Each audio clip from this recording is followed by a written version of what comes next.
funky beat. Sun is shining, Rachel brings the heat.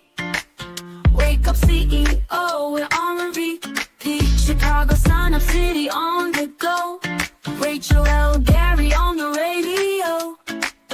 Tune quick, hear the power flow.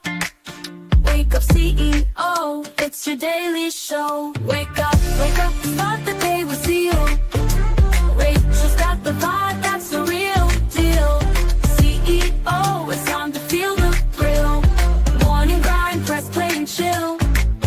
From the windy city, bringing major vibes. Rachel on the mic, keeping lives revived. Radio Chicago, where dreams arise. Wake up CEO to the skies.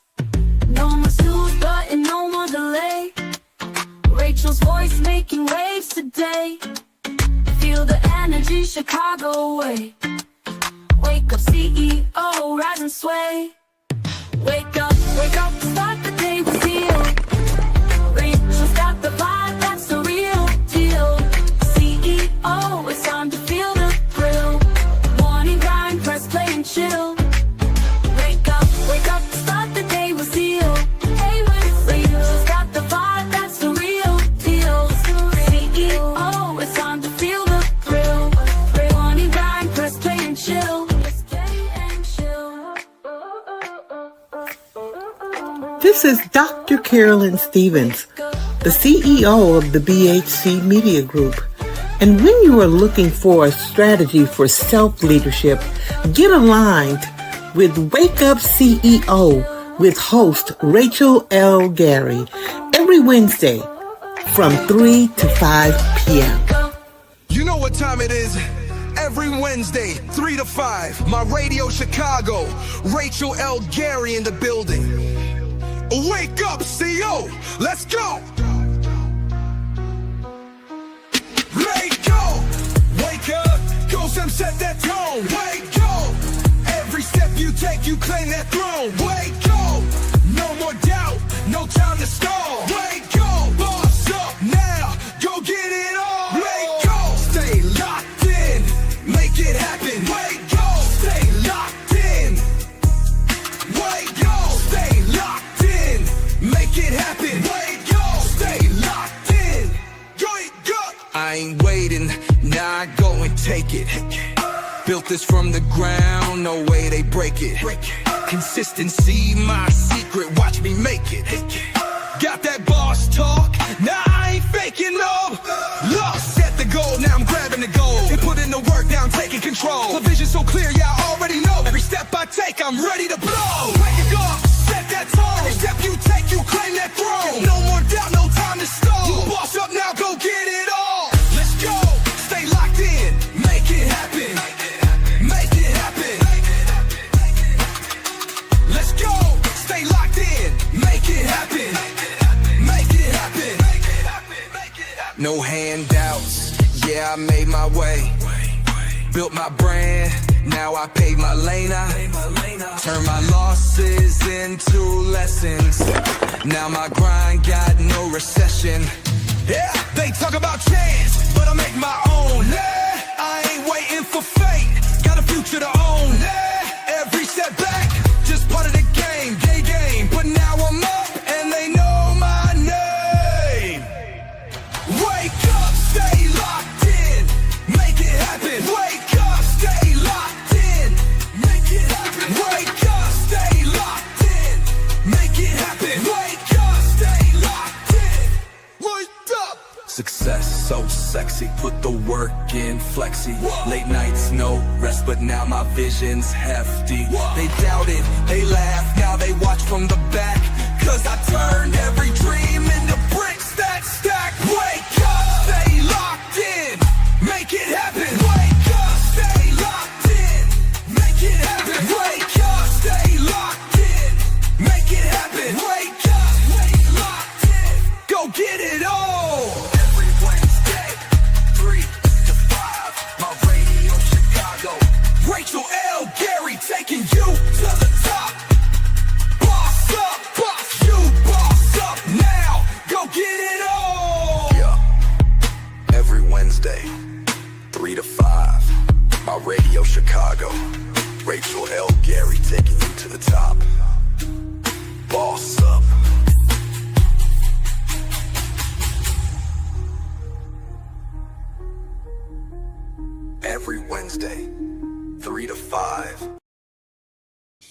Hey there, CEOs. Welcome to Wake Up CEO. I am your host, Rachel L. Gary.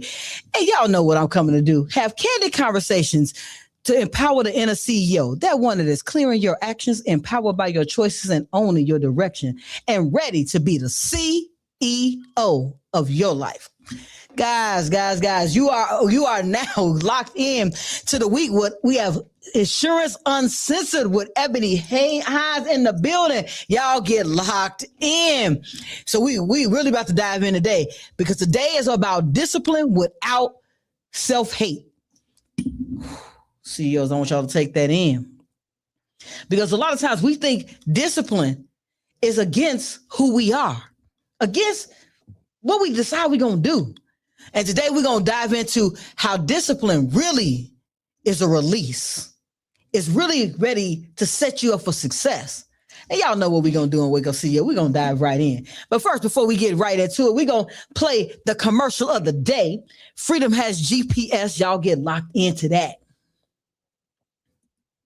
We are all looking to get to the cash. So I have the perfect book series for you by award-winning author Rachel L. Gary. Volume 1, Forged in Fire, Readers Rose from Life's Ashes. In Volume 2, #Poverty Six Figures, they broke those mental chains. Now comes Volume 3, Freedom Has GPS, reminding you that you are born to soar and build a legacy. Pre-orders are open for 50% off. Get the tools for the bag at www.sayIampossible.com. All right. We are now getting into it. The power statement of the day. You cannot hate yourself into becoming someone you love. Oh yeah, we about to dive into it, guys. Y'all about to get into it. So I want to make sure that before we step into, I want to introduce my co-host, because we don't want to talk about discipline without talking about legacy, and without talking about change, without talking about being accountable. So without further ado, my co-host is going to be with me through the whole show today, because we are making up for some lost times. We're going to get all deep into it. So without further ado, I bring Ebony Hines to the mic. Come on, Ebony. Hello, everybody. How y'all doing today? Guys, get locked in. We got people in the chat already. We got the promoter of the year. She dropping gems. She dropping stuff in the chat left and right. She says, why aren't people buying yet? Why y'all ain't buying that book yet? Most marketing problems aren't marketing problems. They're clarity problems. Get specific, get clear, get clients. Y'all get locked in on June 7th. I am doing a free event at Sherman Park Library, from leadership to entrepreneurs, for entrepreneurships to CEOs. Y'all got to get locked in. And that event is part 1 of a 3-part series, which is called Clarity to Clients. Because if you're not clear on who you serve, you can't serve anybody. So y'all get locked in. So we about to dive into it. We got hundreds of stuff in the chat. She said, Sheree Sloan of Highly Productive Chicago says, hello, CEOs. So I want y'all to get locked in with Highly Productive Chicago. She is the promoter to the masters, to the stars. Absolutely. She promotes artists. She promotes businesses. She promotes authors. What? Oh yeah, myself is included. Oh yeah, she is my promoter. Absolutely. Sheree Sloan, get locked in with Highly Productive Chicago. All promotion is by, where's it at? Where's that read? I'll see it. Okay, we got I got other promotion to talk about first, y'all. First, we got Chubby Hot Chicken location, 7441 Madison. 7441 West Madison in Forest Park, Illinois, is open Tuesdays through Saturdays from noon to 8 p.m. And that is Shondale. If you guys are not locked in, get locked into Chubby Hots. I am going to go by there and check out the chicken. Y'all know I don't eat fried food, but I heard there's something on that menu just for me. So I got to slide through and just see what that just for me special is. So Shondale, we're going to Wake Up CEO is going to be coming to take a look at and taste some of that good food that I've been hearing so much great things about. Now, let's get into the show. We going to get out to all these promotions, because believe me, the promoter going to be dropping stuff left and right again. So now let's get to why you cannot hate yourself into becoming someone you love. Let's dive into that.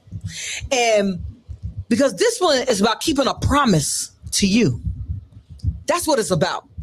It's about building the integrity within yourself of saying how you're going to show up and show out for you and your business.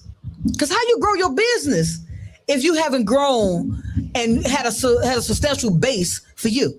So that's what we're talking about. So I got a question for Ebony today. We're gonna go. Yeah, she got some questions. Let's go. So why do you think people delay protecting people they love? Oh my goodness. The primary reason is procrastination is so common for so many people in general. So they'll put things off because it's not a right now emergency.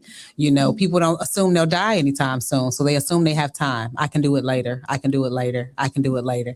But then you got those people who are just truly, it's uncomfortable for them to think about their death and think about the idea of what they can or cannot leave behind. So without even having the conversation, they assume that they're not eligible or they can't afford it or they just avoid it altogether. For sure. So what would you tell the CEOs to do so they can get more aligned with why it's important?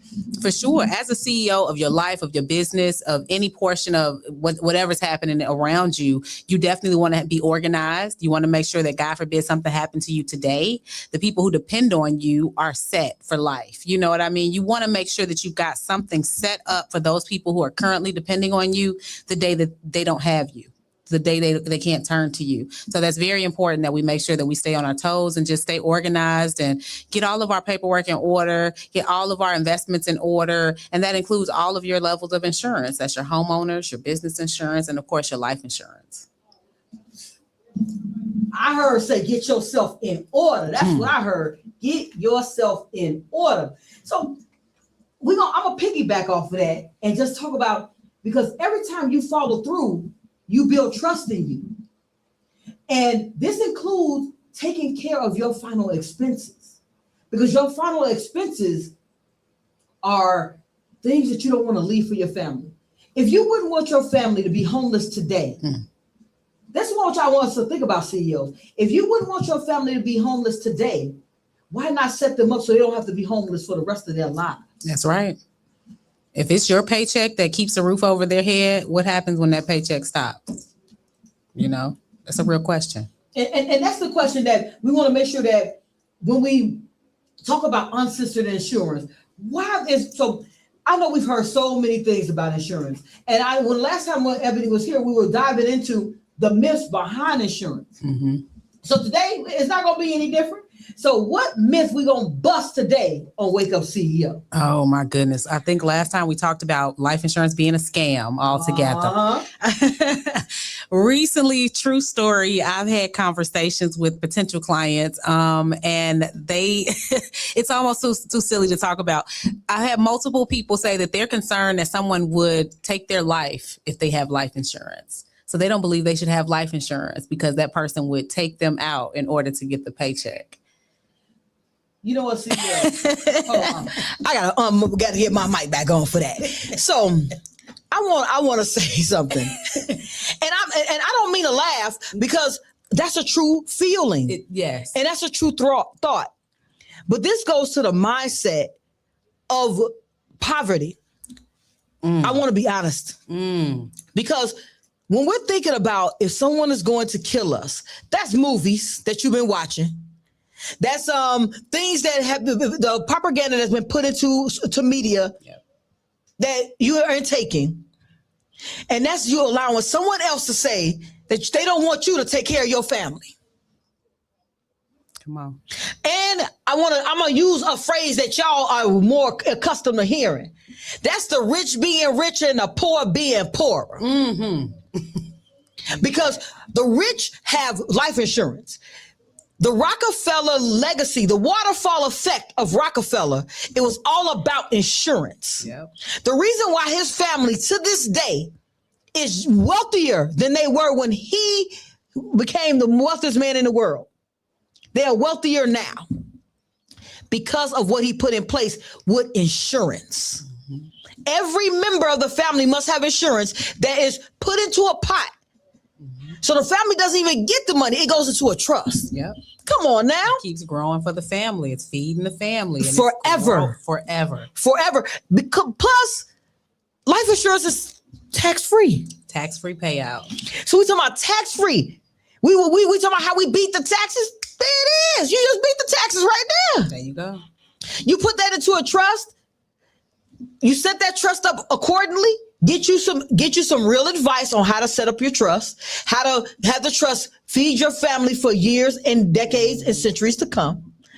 I do have financial advisors. If you guys are looking for information, they were here a couple of weeks ago with FinFit. Guys, y'all get locked in with them. Martha will be working with me in the future, so y'all get locked in. But this is how you utilize real information over the fake news that has been put into our minds. Absolutely. And I want to take a couple seconds to bust that myth with a few facts. First and foremost, you pick your beneficiary. I think people forget those details. You dictate who receives that check once you pass away. So I tend to ask people, because I'm hearing that more often than you would assume.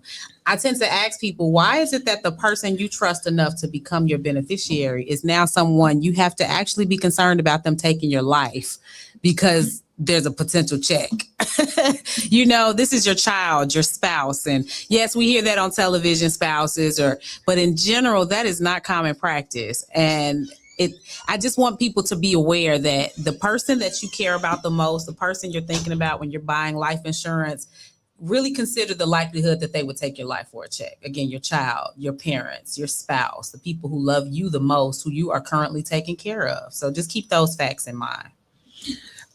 I love the fact that we're talking about facts, because facts is what busts the myths that we are hearing out there. Mm-hmm. So the reason why Ebony's even here to break these facts, so you can make a conscious decision and actually set up a legacy for your children. That's right. One more time. Set up a legacy for your children, your grandchildren, your great-grandchildren, your great-great-great-grandchildren. If you want to know how to set up that policy, where they find that information from you, Ebony? You can always find me at Insured by Ebony on Facebook and Instagram, Ebony Hines. Go ahead and just search me. You'll find me. Facebook and Instagram is where you'll find me most. There'll also be my contact information in the description box. So y'all reach out to me with questions, concerns, even if you just want to review a policy that you have that you don't fully understand. Hit me in my DMs on Instagram or Facebook, and I always respond. Guys, I just want y'all to understand why this is so important. The importance, this is what we're talking about, by the discipline without self-hate. Because when you say that you're worried about someone is going to end your life for your insurance policy, that goes a lot about who you are as a person. Seriously. It's not about how you think other people are. I wouldn't, guys, and this is just me. I'm not saying I've done some things in my life. We'll say this, I've done some things in my life. I am not concerned about somebody offering me today for my insurance policy. The average person shouldn't be. But what kind of life we leading out there that people want to offer us? I mean, we got to be realistic here. Sure. What kind of life we leading where our beneficiary, thank you, the person we trust to, and hold on, let's rewind. Mm-hmm. About busting that myth, I just said put it into a trust. Mm-hmm. I didn't say even give it to a beneficiary. That's true. You can put it in a trust. And in the trust, you can even put, if it is even alleged that this person possibly ended my life, they lose all rights to this payout. That's true. You can say all those details in your trust. Yeah.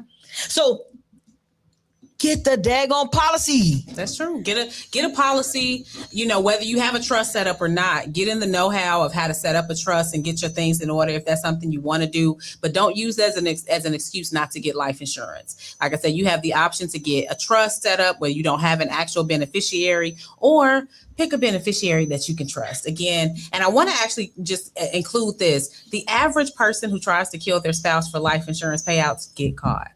And they can't get the benefits anyway because the insurance company itself, it's part of. Please give them information behind the scenes. So it's just a matter of if you get caught and you commit the crime or commit fraud, even if you're not accused of murder, even if you're accused or convicted of fraud, as far as the insurance goes, that payout does not come to you, the beneficiary. They will not pay you in the midst of illegal activity in connection to that person, and again, you got to really think about the idea that somebody so close to you that you love would take you out for that payout. Let's first talk about average CEOs. A lot of us are building $100,000, empires, things like that. Most of us have not reached that millionaire or billionaire status. How much do you think your policy needs to be for your child or your spouse to want to take your life? Let's be honest. What size policy are you taking out on yourself is what I'm getting at. Like, to the point where you believe your child or your spouse or your parent would want to take your life. Now, again, back to Rachel's point, set it up in a trust. That's always an option. If you just trust nobody, but you want your final expenses to be taken care of, you want your legacy to live on, set up a trust. And again, Rachel made a great point. You can put all kinds of stipulations in your will and for your trust. I know several people who have details in their will. I'm not going to name this very famous DJ. Shout out Chicago DJs. We love y'all. He has dictated in his will that all of his children, every child he raises his own, has to take a DNA test before they can receive their insurance payouts. I love that. Do you? I love it and don't. Let me give y'all. That's a form of paranoia, slightly. I'm gonna give a little bit on this. To me, one or two ways. One, if you took care of the child for 18 years, that's your kid. Plus, his kids are grown. That means that's your kid. Yes. Regardless of if it's a natural kid or not. We adopt children. People adopt children all the time, and they are still their kids. Absolutely. I have 3 bonus kids. Mm-hmm. Guys, if y'all ever hear me talk, I say I have 5 kids. That's right. I never have said I'm telling you bonus right now. I have 2 natural kids and 3 bonus kids. Mm-hmm. However, whenever you hear me talk, I always say my sons. That's right. And my child. That's it. Mm-hmm. Because for me, I've been with their mother 18 years. Beyond their, more than half of their lives. Beyond their knowledgeable lives of what their family concept is. So we're talking about, I've been with them for 18 years. It is no way that I don't consider them my kids. Exactly. I'm going to tell you, I was so upset because I couldn't go get to my son's house in Vegas because I had business to handle here when my youngest granddaughter was born. I was upset about the whole thing. Yeah. My wife went and spent a week with him. I was mad. I'm at home. I'm mad about the whole thing, but because I had business, it was no way I could go, but I didn't want to stop her from going. Right. But that's what I'm trying to say. After 18, after in your mind, that's just family. That's just family. That's just my child. And so I do get it because some people, I'm gonna quote take this, do play the games. True. There are some women out there who be playing the games. It's not okay. Untrue, right? It's not. It is many men who have paid for kids that do not belong to them. And because their feelings are so strong for that child at this point, they don't never want to know. I have friends right now who never want to know. I have experienced that in my own family, and that person just like, that's my child. I don't want to know. I don't have no questions. So Cherie Slow says he's scared to do it while he's alive. And that's my thing. Like, you allow him to be grown. And I hear you when you say, Rachel, that's the same question. I hear you when you say you get it because some women play the game. And that's what it came back to for me. I said, this is a person who has underlying resentment or distrust with the child's mom, right? Okay, I get that. But at the time of you passing away, you've been a stand-up dad to these now adult kids. I'm a logical thinker. You know that. Why are you punishing this child at a time that they're grieving you? Because at this point, you dead. You dead. These children are grieving you. The money is there. You've been put the money away. It's there for all of them. And now they get served paperwork that they got to go take a DNA test before they can receive this check from their dad who they're grieving. I said, that just feels cruel to the children. And even when they all prove they are, they're going to resent your legacy for life. For even doing that. For life. And then you imagine, I want to say there are 3 or 4 of the children. And you imagine, this is possibly a comical thing amongst them now. You imagine 1 or 2 of those kids come back as not his actual child. You imagine the devastation. Right. I don't think people really think to step 5, 6, 7, 8, 9, 10 when they setting things up. What kind of devastation does that bring for that child? And they don't even get to have a closure conversation with you. Yeah. This comes to them after you gone. Guys, gentlemen, I'm going to speak to this as a CEO.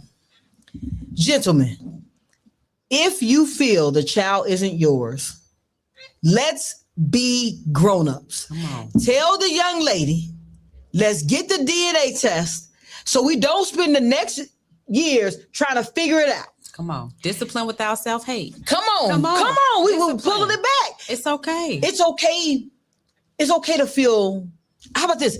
Let's not even ask her. Let's one of these days you go hang out. I was gonna say it. I mean, you go hang out, get the brush, go to the DNA place, get your DNA test. I sells them now on the shelf. You can buy a home DNA test right next. I saw it at Dollar Tree, y'all. I saw it at Dollar Tree. You can buy it right on the shelf with a pregnancy test and a COVID test. So no excuses. You can do it in your private home. Oh wow! No offense, but she don't even have to know if you really want to test that baby. How about this? We got Monix, Media Monix dropping in. I'm gonna say some things about what he's saying, but at the end of the day, if you guys are not locked in, Media Monix is back. Catch him on Mondays right here on Wake Up. Right here on My Radio Chicago. Every Monday is Monday with Monix. Get locked in. What he said is, it won't matter if their legacy is intact. He took care of his real kids. This is what I'm talking about, gentlemen. Let's pause. Right. Let's pause. Now, I am not here saying that the man didn't stand up. What I'm saying is, let's be a real man and say, okay, I'm not 100% sure. I'm taking care of the kids because I'm a stand-up guy. Right. But I want to be 100% sure this shorty is mine. Let's go to the hood with it. This shorty mine. Come on. So if the shorty is not mine, I'm not going to pay another dime. Why spend all your money for all these years and believe it in the back of your mind this shorty ain't yours? When you can just get it. When you can just get it tested. But how about this? Even if it's not, you didn't spend the money, the time, and let's skip the money and time. Right. You got the emotional investment in this baby, emotional investment in that young man, emotional investment in that young lady. You didn't bought flowers at graduations. You didn't bought suits for proms. You have done all of these things. You still they daddy. That's right. You taught you still they daddy. Ride a bike. You taught him how to drive. You still daddy. Yes. Because I'm gonna tell you, the first time one of my bonus kids say that I ain't a parent, I'm gonna snap the beep, put some beeps out there because I said from this standpoint, a dad and a father and donation of sperm are different things. Very true. If you was a dad who they could call on, don't take that away from you. That's what I'm saying. Let's get to the self, because right now we hating ourselves for not in the very beginning just getting that test. Yeah. Take the daggone. Just take this. Even if you're 5 years in, 10 years in, if it's still a nagging thought in the back of your mind, and I know he said ask her, she should know.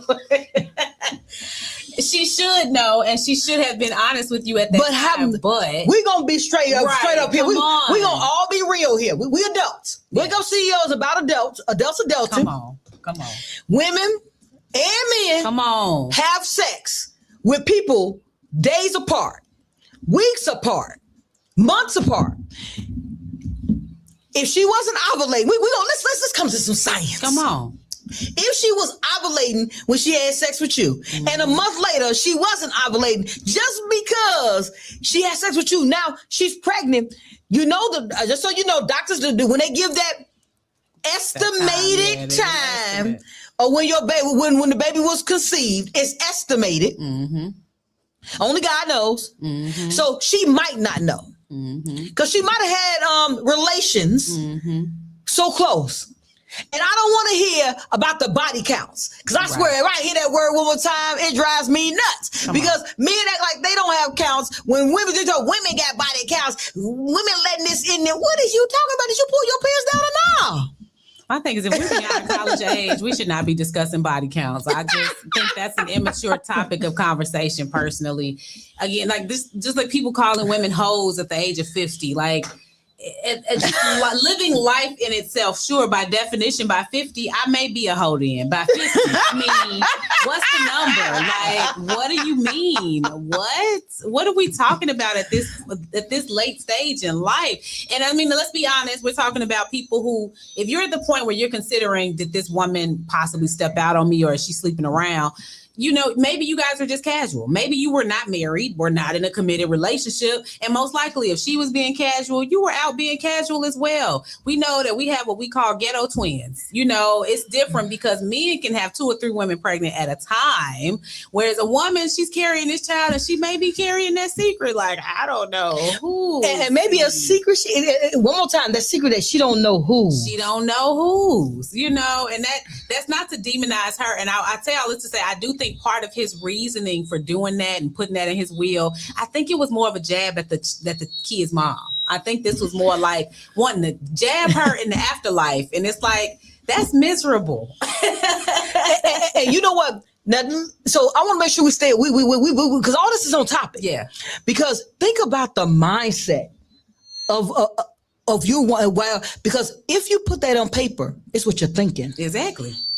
Can you imagine that you're living in misery because you don't know? And this person is alive and well and having conversations about it. So you put this in place years ago when you could easily just go ahead and do a DNA test. If it's bothering you that bad. If it's bothering you. But just to know, or let it go because you're gonna be dead. Right. So my thing is, it's just the idea of you don't want them to get this large check now that you're dead. Like, you did all the things. You were there for all the moments. You guys have the bond, but there's something about this life insurance payout or this will payout that they just should not have if they don't share your DNA. Okay, I'm gonna ask a question. I'm about to hit y'all with something. How much Jordans? I'm about to hit y'all real quick. I'm about to hit y'all with a number real quick. How much are Jordans? I don't know because I don't buy Jordans. That was like $200 to $300. So $300. We're gonna go $250. We're gonna go in the middle. $250. Don't hang me. I don't know for sure. So we say $250 for a pair of Jordans. If you bought 20 pair of Jordans in their lifetime, how much is that? Lord have mercy. That's 50 grand. There we go. Okay. We had 50 grand. $50,000. All right, hold on. That's on Jordans. Just shoes. Not the clothes. Let's go clothes. Let's say you've been buying clothes all day life. We just going clothes. So you spent, we had like 200 grand. Mm-hmm. Okay, you didn't buy proms. Oh my goodness. Proms right now, people spending like $10,000-$12,000 on prom. Y'all crazy. I love y'all still. Love you to life. But that's nuts to me. So we just spent $12,000 on a prom. But we living in it, we renting, but that guys, discipline, not self-hate. No, we didn't. So I'm just saying, we pulling up to a apartment building and we paid $13,000 for a prom. Yeah. So let's put that in perspective. You didn't buy all these dinners, all this food, all this stuff. You didn't spend the $1 million that you talking about they can't have. At minimum. At minimum, absolutely. Kids are expensive. Mm-hmm. They're expensive. We're expensive as adults. We're expensive. I went shopping over the weekend and spent $300 on 2 outfits. And that's a steal. And a lot of people I got a buy one, get one half off. Man, I was in the store. That's for a later conversation. People would actually be like, wow, I mean. Because it was a buy one, get one half off. And I argued in the store about it. I want y'all to know about it because they didn't want to get my buy one, get one half off. They was playing street games. Very Chicago. I'm not mad at it. But I agree. And then, keep it in mind again. I have no children, y'all. I'm a professional auntie, but I've been informed. Come on with it, Ebony. I've been informed and have helped out with the cost of daycare alone. Daycare is running $200 to $300 a week. That's a week. That's not even clothing or feeding that child yet. That's not diapers. So we talking about $14,000 a year. Come on, 15. We're gonna give $15,000 a year per kid. A lot of the parents who are conscious and aware, depending on their station in life, a lot of parents don't want to send their kids to public school anymore. That's private school now. Minimum $45,000 a year a kid. And we're talking about 7th, 8th grade. We're not even talking about high school or college yet. And we're talking about nearly $50,000 a year in tuition.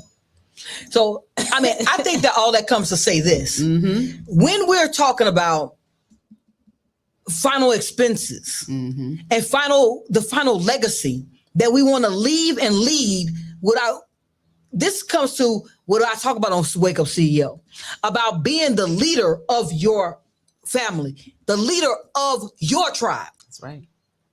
That's what we're speaking about in the first place. Because if you lead you, so let's take this conversation all the way back. If the young lady and the young man, we're talking about before any kids were conceived. If the young lady and young man were leading their lives in a way that they both had respect for themselves and trust for one another, we wouldn't have this conversation. True. So then as they connected, there wouldn't be a conversation about whether these could or could not be. Then we're talking about the fact of if we were more involved with ourselves and we were more aware of how we feel about something and we took ownership of our feelings, we would have actually been like, hey, you might not have, but I got questions.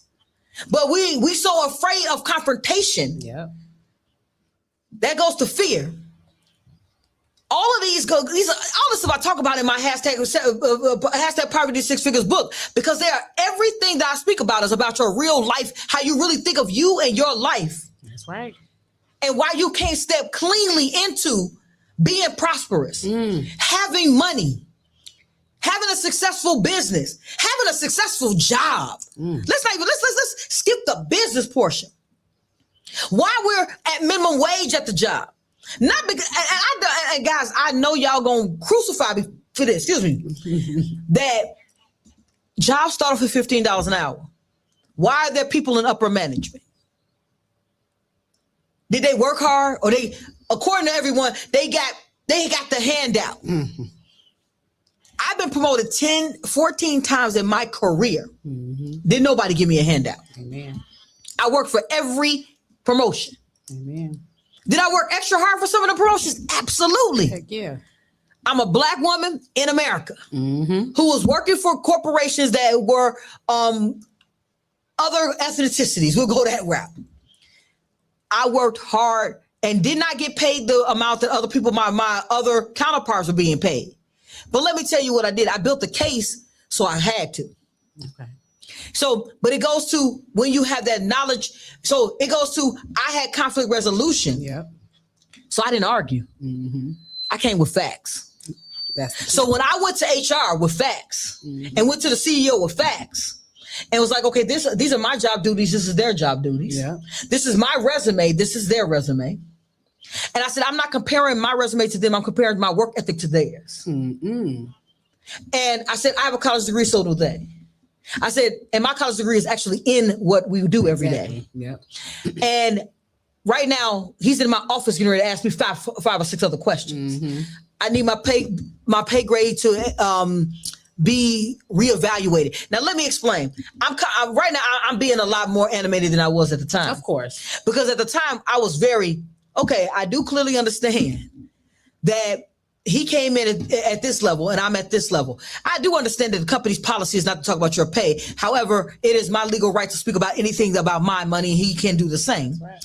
I said, this is what his paycheck is, which he had given me a copy because we were having a whole conversation and he felt it was unfair. Okay. He's an ally. Got it. So he gave me all his information. Nice.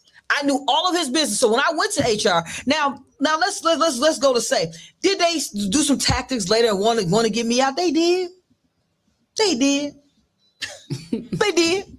But let me tell you what happened next. The CEO of that company themselves said, don't you say another word to her. I didn't even go to them. Someone else did.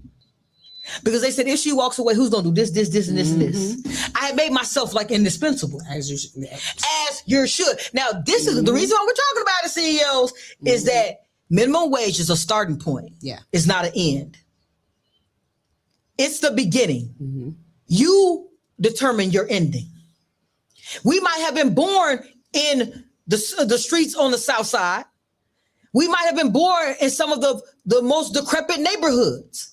But we have an opportunity every day to make a change and make a difference. Absolutely. When are we going to stop blaming and start owning? That's what I want to say. That's a real question. That's the difference between discipline without self-hate. Because when you get laser focused on you, once you focus on you, everything else won't even matter. That's a fact. That's a fact. I even had to learn, firsthand, discipline is actually the most sincere form of self-love. Absolutely. Come on with it, Ebony. People look at it like, oh, well, I'm sacrificing this or I'm depriving myself. You put those negative connotations on it. True discipline is really you loving yourself. And we'll even still use the example of the gentleman who had children with multiple women. He didn't know if he was the father.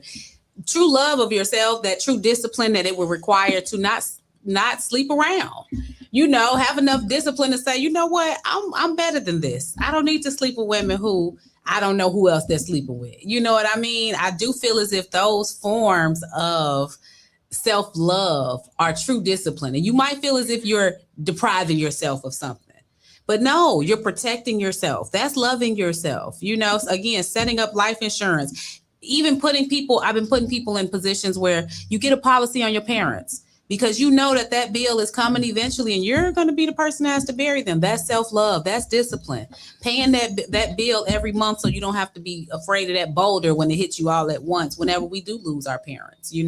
That is self-discipline. That is self-love. And again, people put these negative connotations like, oh, I'm depriving myself or, you just got to put perspective on things. Absolutely. You can think negative or positive about any situation. Absolutely. You make the choice, CEOs. That's what I want us to get to. We make the choice every day to get up with positivity or get up and have negativity. So my thing is, if we're going to be disciplined about the negativity we're going to let in, why not be disciplined about the positivity we're going to let in and let our bank account soar because of it? I just want to know. I'm gonna give y'all a couple seconds to think on that. Well, we're gonna let some commercial breaks get in here because I want y'all to stay focused and be able to get back with us on My Radio Chicago. Support District Radio. If you guys are ready to take us on the go and you can't listen to us live right here, go to supportdistrictradio.com/stations/Chicago and get locked in and take us on the go. Not just myself. There's some other phenomenal hosts out here. Man, every week I get the pleasure of listening to other hosts. Right before me, we got Melly P's Playground with D Woody, who's back in the building. We got Shop Talk 7 that come on every day. And we got the Social Experience that comes on a couple of days a week. Then you got R&B Thursdays with guys. You got the bomb right here. Then you got Afternoon Rendezvous on Friday right here. Guys, I just want to say for the record, y'all in the place to be. Just stay locked in. Just stay locked in. So we're going to let these commercials play. Y'all know what we got to do. We got to still pay bills around here. Let's make sure those bills get paid. So get locked in. Stay right here on My Radio Chicago. Support District Radio, where we already know it is more than radio.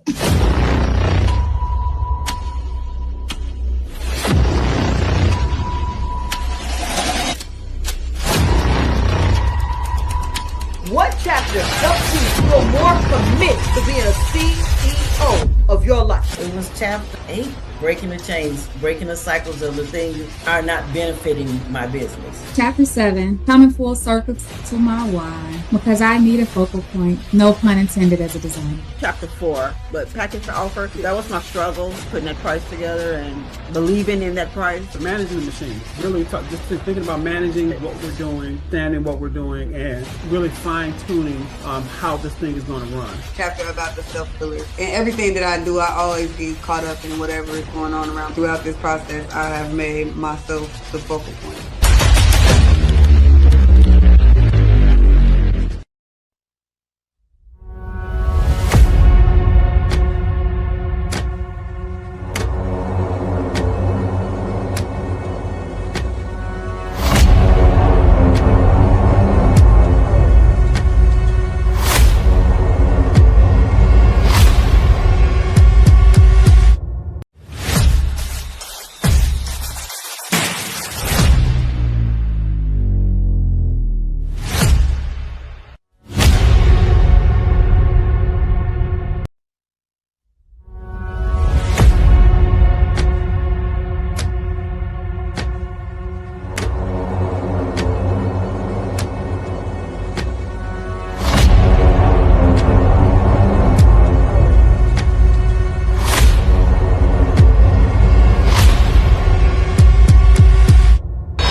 All right, guys. We are back. I would tell y'all, we back here talking behind the scenes about individuals and about being disciplined and about something that was very interesting. Yes. So we were having a very interesting conversation back here, and the interesting conversation was, I'm going to give just my insight.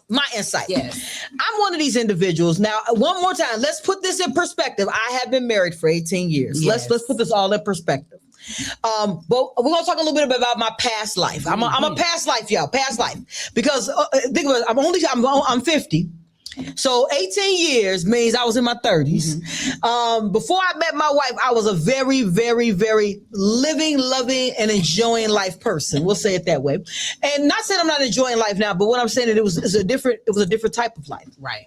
And we were talking about, I don't like the phrase that it comes across as. We were talking about the number of individuals slept with. And let me talk about this from the discipline and self-hate. I felt, and this is just me, guys, I'm not talking from no one else's perspective, but my own. If I decided I wanted to sleep with 5 people in a week, let's just say that's what I decided I wanted to do. And then 30 years later, down the line, we're having conversations about the people I slept with 30 years ago. I think that we need to put in perspective that love don't give a darn about nobody whom anyone is sleeping with. Discipline isn't about being disciplined with your body, and that's why we're talking about self-hate over self-love. Sometimes people are giving their bodies away because they don't like themselves. That's one thing. But some people are enjoying giving their bodies away. Those are two different perspectives. Absolutely. So I know people who enjoy, I'm trying to find the best word for it, enjoy the personal company of another individual. Sexually liberated. There you go. Yes. Sexual liberation. Some people are very sexual liberal. Before I met my wife, I was one of those people because I didn't believe in monogamy. Now let's get to my why. My why had everything to do with self-hate. Okay. It was not self-love. It had everything to do with I didn't want to have to love another individual. Okay. Now listen, I'm coming from the standpoint of just being honest. Now, right now, I am in love. Now, being in love makes me do some different things. When I met my wife, I still was living the life of, I didn't believe in monogamy. And all of a sudden, cold, I wasn't sleeping with nobody, including her. I wasn't sleeping with nobody. Now, this all comes from, what does your mind do when you're really in love? And do we really know what love is? And I think that a lot of people think that love is those moments where you're cuddly and that you're having all those warm emotions. Love is work. 18 years in, love is work. That's right. Love is an action word. So my discipline comes from now loving me. Now, I got friends that will drop some stuff in this chat and say, you don't love you like you used to, but I wasn't loving me then. Right. I love me more now because if I ever would step out, I'm stepping out into love. Okay. I'm not going back into the world of self-hate. So my discipline right now has everything to do with that. I love me so much that I'm not going back. I'm doing a Carmela Harris here, guys. Never going back. You know what I'm saying? I'm just saying, I want to throw that out there. Yes. Because I love me so much. Yeah. I would never go back. Even if it's something that you crave occasionally, you know. Absolutely. Whether it's, just being real, whether it's a threesome or a cigarette. We all have those moments, those weak moments, but that discipline. But you know what's funny? What's funny is that she said it was a weak moment to have a threesome. Now, guys. No, to have the craving. Oh, God, I was to have the craving, but that's why I compared to cigarette. Like, okay. Like you say, if you're many I was going to throw it out there for y'all. I want to make sure nobody misses out. If you're many years removed from that lifestyle, lifestyle where you just out, whether it's sexual liberation or it's self-medicating or whatever, if you're many years removed from that, sometimes you might sit back and reminisce and be like, oh, my goodness. You might have a moment. Just Absolutely. like I have relatives who quit smoking cigarettes 20 years ago, but they still have a craving occasionally after a certain meal. They still want that cigarette, but they've changed their life. Their self-love has got them to a place where I'm not going back. I'm not going to have that cigarette. Or I'm not going to call those people to have a party tonight. You know what I mean? Whatever that may be, it's that self-love. It's that discipline that we have to go ahead and remind ourselves of. Like, no. And you're just reminding yourself of who you want to be. That's right. That's right. It's who do you want to be? Because I'm not saying that you can't be whomever you want to be, but you have to make sure that that's whom you want to be, and you're trying to be that person for the betterment of you.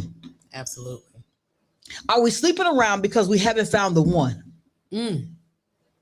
Or are we sleeping around because, like you say, some people are genuine free spirits. They want to enjoy multiple connections and energies. And like you say, there are tons of people who you can sometimes see it in them. Like this young woman does not love herself. Whereas on the flip side, I know several women who love the heck out of themselves and they don't want to commit. They like a new friend in their bed occasionally. And that is part of their personal journey. And it's what they love about themselves. And they're not trying to please anybody else.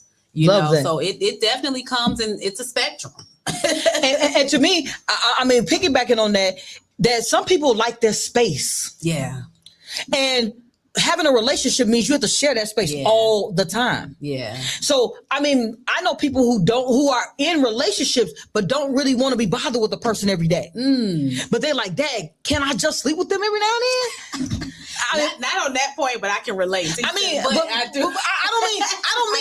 don't mean sexually, because sometimes sometimes you just want the comfort of another person in your bed. Agreed. And you don't want that person to be in your bed every day. Agreed. I'm one of those people who loves my solitude, and part of the reason I've probably been single for long term is the fact that I love relationships, I love dating, but that commitment to sharing space, it's like I don't want to be bothered. It's so funny you said that. Now I'm gonna tell you on the same token, a little information about my life in general. My wife and I are both those type of people. Wow. We are both those type of people. She don't want to be bothered sometimes, and I don't want to be bothered sometimes. Where am I at? Usually working when I don't want to be bothered. Okay. I go in my office, I don't want to be bothered. Okay. She goes in her room, in the room or in the front room and watches TV when she don't want to be bothered. I don't watch TV. So if she's in there watching TV, I already know she don't want to be bothered. See, y'all know, y'all got a rhythm. Y'all know how to work with it. But it's having that. Yeah. But you know what I will say is that when you're disciplined with those conversations, this goes to if you can do anything if you are just being upfront.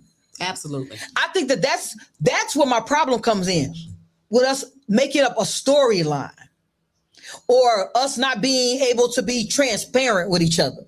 Because to me, when we're in relationships, that don't mean we have to always be together. Agreed. A relationship means that two individuals. So and I didn't say monogamous relationship, because relationships, that's not what that means either. But honesty is what's necessary for everyone to be clear. Absolutely. We all got to be on the same page. All right, we got Monix out there. Hold on, I don't want to let Monix go. So we got Victoria Van. If you guys are not already locked in with Victoria Van of the Vanguard Show, I have the lovely pleasure to grace her platform one Thursday a month. On the third Thursday, I am on the Vanguard Show on Intellectual Radio. Guys, get locked in with Victoria Van. Yeah. Then we have Monix is back in the chat.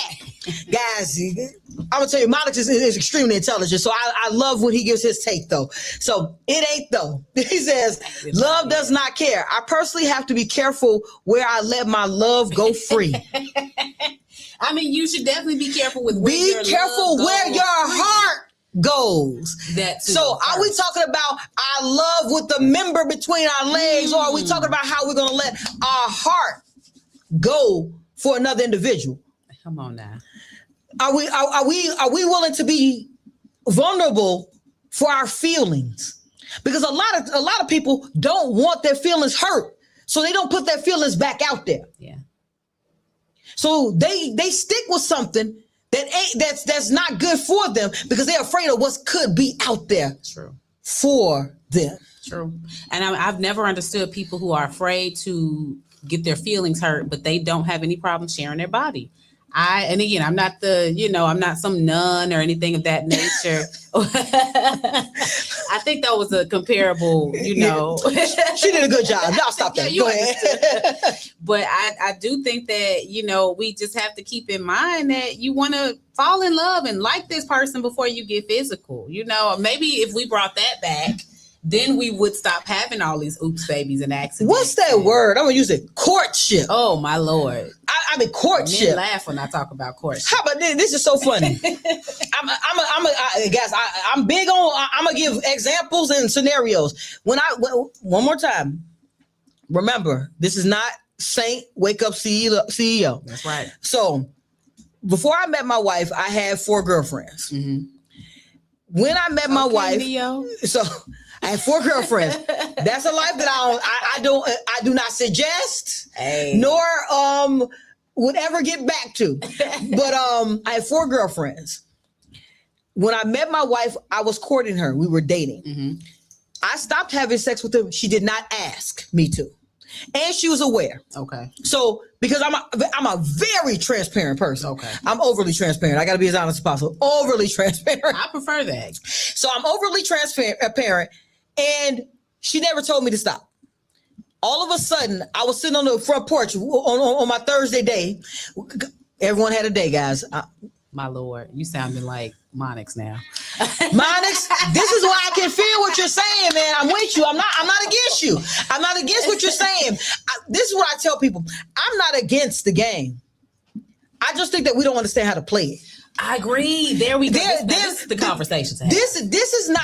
It's not. I'm not saying there can't be game out there, but let's play it honestly. Not one of those young ladies were ever at an impression that they were the only one. There we go. I never lied to anyone. There we go. Anyone, including me. That's the difference. Because a lot of people lie to themselves. Yes. I didn't lie to me. I had someone I lived with. They all knew. Okay. No disrespecting nobody, as in we're not gonna call them on my phone. I'm not gonna answer your call. When I'm with you, I'm not gonna answer my phone. That was just what it was. But this is not me talking about being a player, because I was never a player. Okay. Never was I a player. Okay. I always was transparent with them because I don't know what they were doing either. Nor did I ask. Because that's what type of relationship. One more, I want y'all to hear me. That's what type of relationship we had. Mm-hmm. The doors were open. We together when we together. We're not. Thursday, Wednesday, Thursday, Tuesday, Wednesday, Friday. Oh my God. I'm just saying. Rest day. Saturday, Sunday. Sunday, I don't do nothing but sit on my couch. That's it. I don't do nothing. And to this day, I'm still that way. I sit on my couch on Sundays. But now, for June, my calendar is packed. But the reason why I'm telling the story, guys, is for this purpose. I was even disciplined then. Mm-hmm. There was structure. People don't like it. And my friends would give me the hardest time. They said, you just think you're a big time player. There's no playing the game. Agreed. It was the same for women. I agree with you. I just, like you say, people. I didn't say I was right, guys. There was no say I was right. But you weren't necessarily wrong either. I was honest. Involved. Everybody understood. Exactly. And if I saw, let's say I was in public with one, and the other one was walking past. Now this goes to where people be like, I don't want to be in the same room with somebody. Mm-hmm. How about this? I was in the life I was leading. We all clubbed at some of the same clubs. Got it. I don't club in a sense of like drink. I don't drink. I never drank. I never smoked. It wasn't my thing. But I party. Right. I dance. I love to dance. One more time. Love to dance. Love to dance. Love to go. I love to hear the music. The music and me. We be vibing. Love the atmosphere. Yeah. The socialization. I used to, but now it's totally different. Totally different. At that time, so a lot of times I would see them at the club. Mm-hmm. They'd be there with somebody. I would walk past, hey, how you doing? And they'd be like, hey, how you doing? Yeah. Because there was never going to be any disrespect. I'm not going to argue with you. Right. Argue with your person you with. Yeah. Don't care about that. I see you Thursday. I mean, I see you Tuesday. Got you. Right. I mean, I'm saying in my mind, but it goes to that's a life I was leading in my 30s. Yeah. Now, right now, today, I would never do that. Okay. Now, let me tell you why life has changed as well in 18 years. Right now, people ain't going to be honest with themselves, let alone honest with the person they with. Because you're afraid. You're afraid that the other person is not going to go for what you want. Then why get involved? Come on now. Why get involved? That goes to you having self-hate. There you go. You set yourself up to have to argue with the other individual because you're not being straightforward with them. Yep. Self-hate, lack of respect for you. For you and starting them. with you. Yes. Because like you say, you're creating a situation where at some point it's going to blow up. Whereas that's completely avoidable, you know, and that is the portion that I think gets ignored. And the game, life is a game. Dating is a game. Being a player, all of that stuff exists. But give people the option to decide what game they want to play or what position they want to play in your game. They may not want to be in that role for you, but they may be willing to take that and deal with that for the next person. Mm-hmm. Give people the option. Absolutely. So that everybody's playing on the same court, on the same page. Because people always want to talk about, oh, well, they broke the rules and this and that. We all get to create our own rules within our game. You know, the rules are different for each relationship. So you're not cheating or breaking the rules as long as we all are consenting and we're agreeing to what's happening here. Absolutely. You know? Absolutely. And I've heard, I mean, like now there's so many names for all of these situations. Yeah. And to me, at the end of the day, it's two consenting adults who make a decision about their lives. Yep. Period. That's it. Period. Let me be knowledgeable about what I'm consenting to. Mm-hmm. Where you get the arguments is where you're telling that consenting adult that it's just you, baby. It's just me and you, baby. Yeah. And then you around here with 5 other people. You're taking away their right to consent. To participate in this foolishness or your circus, you know. But it goes this way. You have to also, I have to say this, a lot of people don't because they're selfish. Yeah. When you're selfish, you want to play the game. Absolutely. But you don't want them to play the game. I don't want you to play, and I want you in my life. So I don't want to tell you something that might make you leave. So I'm not giving you that information or that option. So I'm gonna tell you what I think you want to hear, so I can keep you where I want you, and I'm gonna make sure I can control you enough or manipulate you enough where you're not out here playing around and messing around. So, you know, we see so much of that. I'm not gonna say it's always men, but I'm going to say that is typically masculine leaning energy. I'm going to say this, guys. And because I have 18 years ago, I don't know. You let me pause. I'm going to pause. 18 years ago, I was out there. I still got friends that are out there today. It's just as many women who play the same game that men do.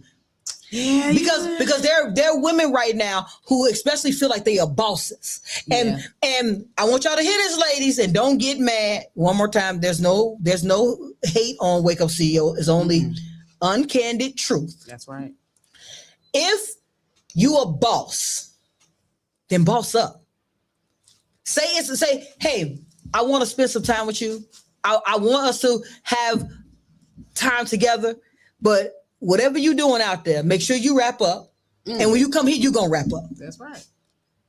Don't be like, all right, I'm going to go fool around. And then you come back home and you want him sitting on the couch. It's the same difference, ladies. True. Lady CEOs, gentlemen CEOs, you're clear, empowered, and owning. Just own it. Say, okay, I want to sleep around and skip the mess with all these names, these titles, these phrases, the holes, the body counts. Oh, who cares? Right. And if you with somebody who does care, emasculate yourself from their lives because they're not on a page that you on. That's right. And be okay that they aren't. That's right.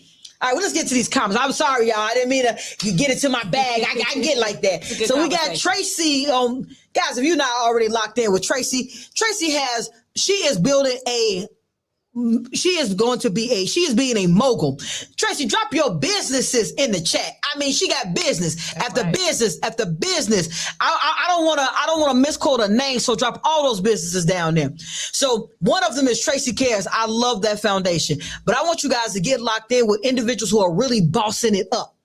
She's got bossed up businesses, bossed up nonprofits, bossed up lives. That's what when you're content with you, that's when you're a boss. That's right.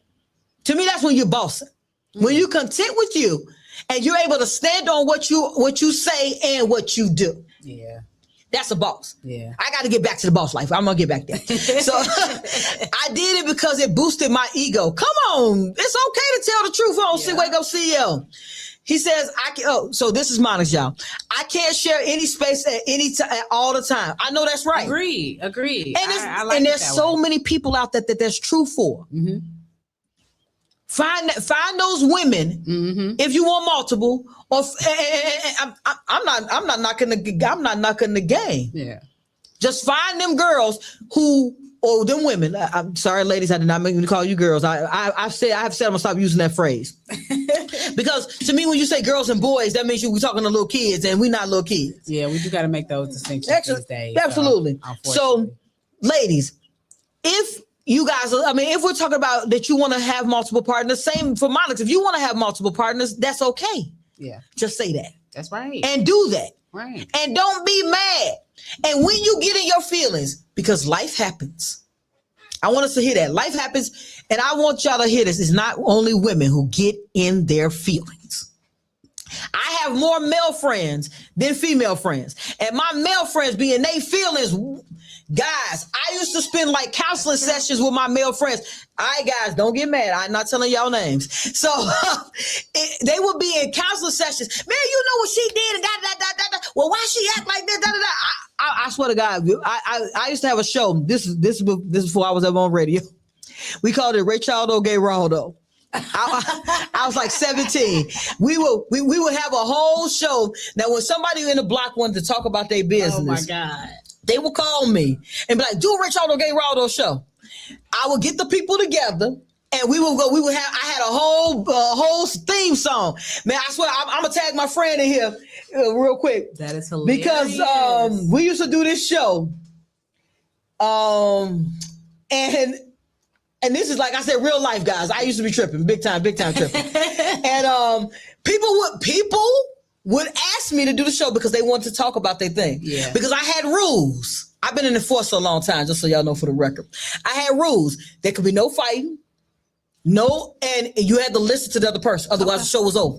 Okay. And I was one of these people. I'm only 5'7", guys, but they didn't play with me. And then back then I was like about 160 pounds. So 160 pounds, I worked out like 3 times a day. Oh, I used to work out like 4 or 5 hours a day. Oh my God. Oh yeah, I was. This is back in the day, guys. Just gotta go. We gotta get back there. But I enforced the rules. I say that they didn't really play about the rules either because they understood why they were coming. So we would have the show, and I had a whole theme song. I'm gonna have my friend on here one day so she can do it. It had a whole song. I can't say the words because I didn't curse. It said, let's talk about sex, baby. Let's talk about you and me. Guys, it was a whole song. Okay. I've been this person forever. Okay, no, I'm feeling it. But it would be that people wanted to talk about their business. Yeah. Their relationships. They needed a fun outlet and a mediator. Yeah. Yeah. And that's what they used me for. I love it. And I would be there. So I would be like, okay, so why did you throw out his clothes? And then, and it was like, why were you in the house with the girl? Right. If you were not having relations. And but this would be the conversation because a lot of times one person saw something that wasn't really happening. And the only reason they wanted to get this out because one person was thinking something that wasn't really true. Okay. So interpretation. Yeah. Correct. Because so the ladies, you walk into your house and a girl is sitting on the couch. What's your first mindset? Are you gonna ask why she on the couch or you about to hit the fan? I'm never gonna hit the fan initially, but I'm See, curious. Ebony is mature. She's mature. Yeah, I want to know who this is though. But no, I'm never gonna hit the fan immediately. Yep. My friends used to hit the fan. Oh, okay. Stuff be strewed across the street. Stuff be down the block. Bleaches on the whole. Everybody's clothes. She was just there selling encyclopedias. It was a Jehovah's Witness for one of them. I promise you. Y'all. That's why you can't. It was a Jehovah's Witness there for one of the days, and he was getting some water for the lady. Yeah, but you know what? As a woman, I can still see fault in that because y'all know we don't open the door for no Jehovah's Witness. So what does she have going on that you not only open the door, but you let her in and put her on the couch? So I can flip that and make that work. Okay, first off, did y'all hear Ebony go from being that and I'm not the one that even flips out, but the cool, calm, and collective Ebony then went to a whole new place. But the whole point is, now I'm gonna be honest, guys. I used to talk to all the Jehovah's Witnesses. Really? Male and female. Okay. I'm one of these very inquisitive people, so I wanted to understand the religion from their perspective. Okay. So the ladies would come over there all the time, and they would tell me all about it, and then I would. I got to tell y'all this. I've always been combative. I always want to be able to. I want to question. Well, so if that's what they meant here, why is it in King James? So I just want to understand, and it would be like. And then she's like, I'll come back to you next week. So they would go home with a homework assignment and then come back. Wow. Because they would try to refute. No, you can't refute because I didn't read the other 5 and 6, 7. They met match. Yeah. I would love those kind of conversations because I was back then. I had read the Bible probably 3 times. Yeah. I had read some of the papers about the Bible. We'll go there, right? Yeah. And some of the biblical text that's not inside the Bible. Mm-hmm. I had read a lot of things and was trying to understand. I mean, I was 18, 19, guys, so I was really trying to understand the reason why everything wasn't in there. Mm-hmm. And then I would ask, well, why is it that your book has these words? Right. And because, I can't remember, they read the Bible, but the Jehovah's Witness Bible has like little red marks in it that are a little different than the other Bible. And this is what they I used to ask all kinds of questions, but this is also 30 years ago. But still, yeah. But I would let them in. Yeah, that's interesting. Because, I mean, don't let me have a day and have some time. Oh, hell no, they going to be there all day. Every block has one or so. I let them in. I was not allowed to let the Jehovah's Witnesses in. So that's why I would be suspicious if that was his explanation. Like, oh, she's a Jehovah's Witness. My antennas would go up from that. Like, so we got Tracy back in here. She said, it's me. I'm people, LOL. I like my space. Yes, ma'am. We love our solitude. Absolutely. It is a misrepresentation. Be honest about what you want out of a situation. Right. Absolutely. Just give me the option. Because we might want the same things, because again, like I said, I'm not approved, but I am very selective. I have discipline. I have self-love. But if the right man presents the right circumstance and it's something maybe abstract or outside the ordinary, depending on the gentleman, at least give me the option. You might be surprised by my reaction, and that's what I want people to really approach things with that mindset. Absolutely. Like, you might be surprised but you're assuming this person wouldn't go for it. So you're taking the option away. Have conversations with this person. Clearly you like them. So let's discuss it, But let's say they say no. Be all right. Be okay with it. Be all right. And actually be grateful. I love when someone eliminates themselves from my life on their own, and it's not in a I'm gonna drink my lemonade on that. Go ahead. Mean way. If I'm dating with intention or with purpose, whether I want to give me a stable of people or I'm just dating to get one. Stable. Come on now. If I find out that whatever I'm looking for does not align with you, I'm grateful to know that ahead of time, so that now you've eliminated yourself. I know you don't fit into that realm for me. We can maybe still be friends or whatever, but now you've been eliminated from that possibility. So now I'm open to move on to my next options, and we're all on the same page. Absolutely. Yeah, so I'm gonna get all these comments in because Monix, he out there, he got him. He said, "Where my heart goes, my member follows." Oh, Monix. So we can't just fall in love first, though. I mean, yes, that's fine if you fall in love first. He said, "I wish more people were less sexually free." I mean, we have to include ourselves in that. I don't mind what other people are doing with their sexual lives. So you just focus on you not being sexually free. I can be, I could easily go years without having sex if I haven't been in a relationship. And it happens without me even giving it a second thought. Blitz has known me for over 20 years. So I'm going to clap for her. I'm going to clap for her. It happens. Sometimes you look up and it's like, wow, it's been like 2 years. That happens. Okay. Maybe for some of us. But I think that you got to just. We're going to have to get to that insurance on that note because I'm dead if that happens. Right? No, you're not. That's the beauty. No, you're not. None of us. I'm going to look in this camera. I am dead if that is happening. She's not. It just happens. I think me being guys, if I have 2 weeks, I'm not ready to choke somebody out the game.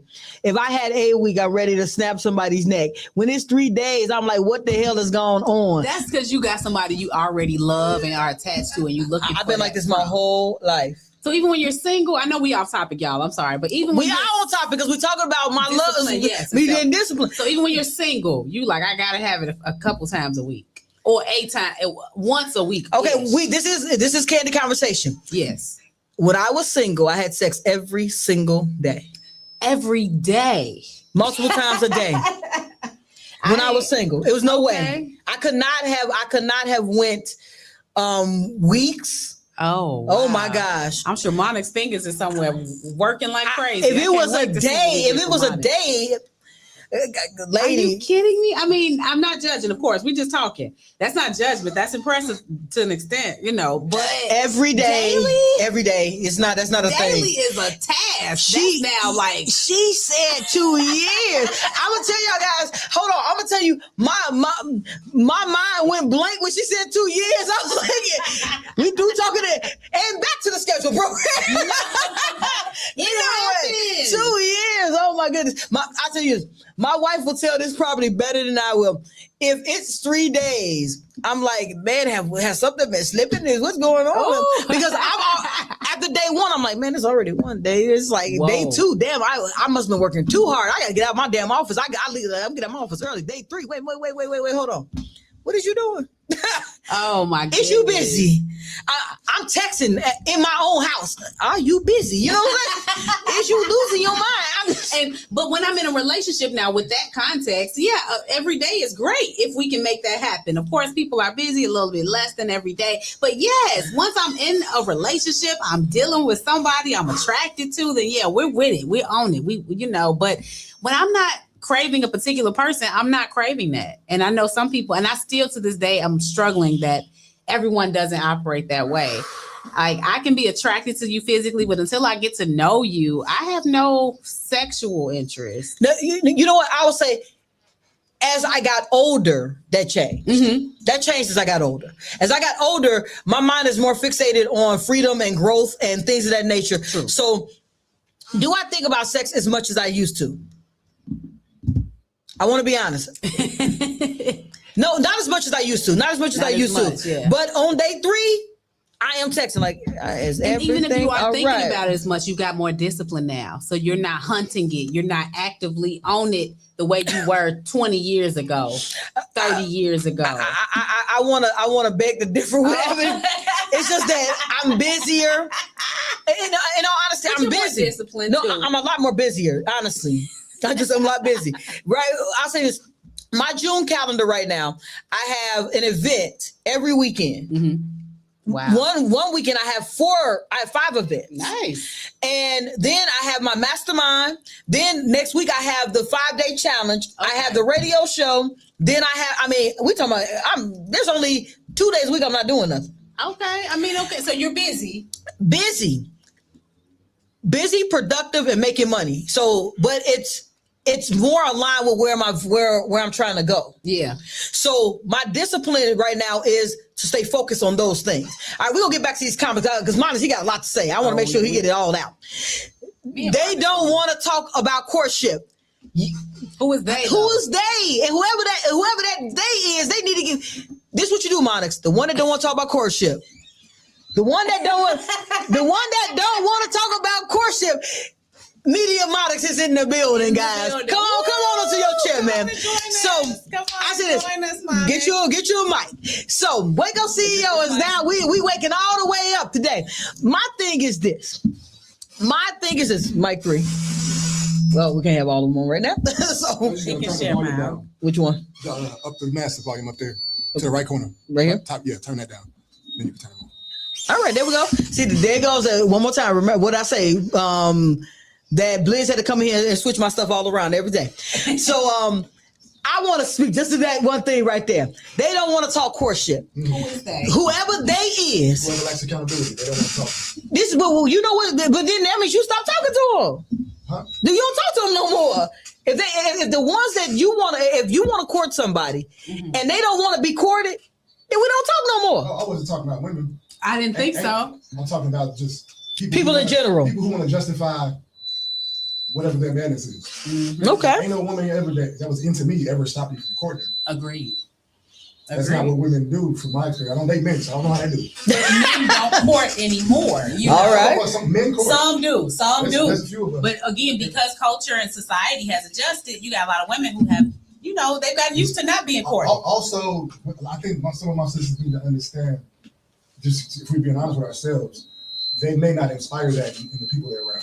I agree. I don't disagree with that. Disagree with that. Men have to be better men today to get some of these women to do what we used to get them to do. Agreed. Right? Yeah. So women also got to be better women. Be better women in order, and then, especially now, because this, to me, it's a game, right? And not a game like I want to manipulate you. Right. Well, I do want to manipulate the game, I guess, in my favor, maybe.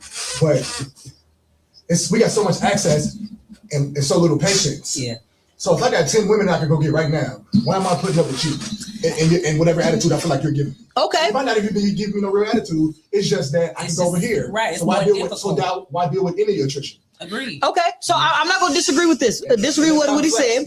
But I will say this. I am one of these firm believers in somebody who is married. I have at least 5 people who are trying to court me right now. Now let me get to my. I'm giving a whole. Remember, I'm a candid individual. You could want to court me. If I don't want to be courted, then that's a wrap. Right. But on the same token, I think that people are losing value in themselves. And and to me, if you start devaluing you, that's what we're talking about right now. That self-hate.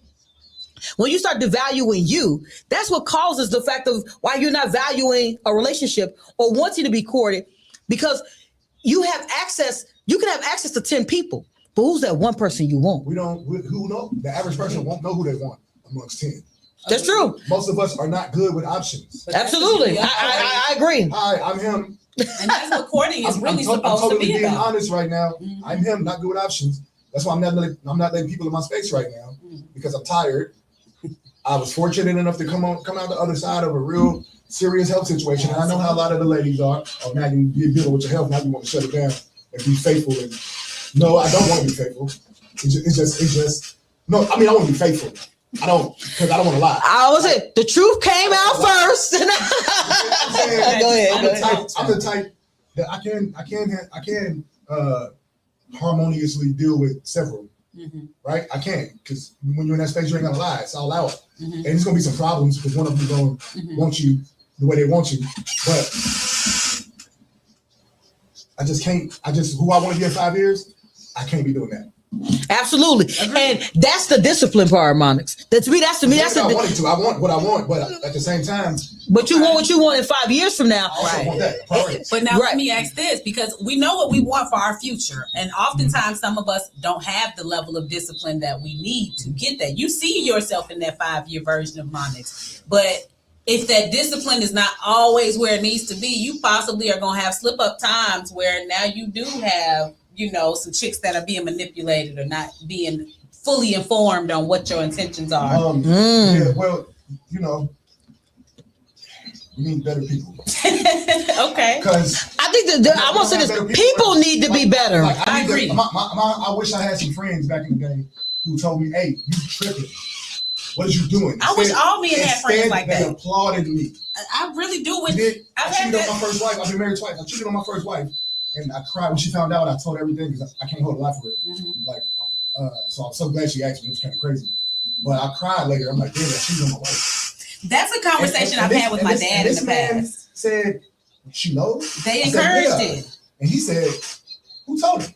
I said, "I did." He said, "You don't never tell him." Exactly. That was my father then. This is 20-something years ago. My father's a different man now. He's my father to go to actually, but you know what I'm saying? But that's what I had around me.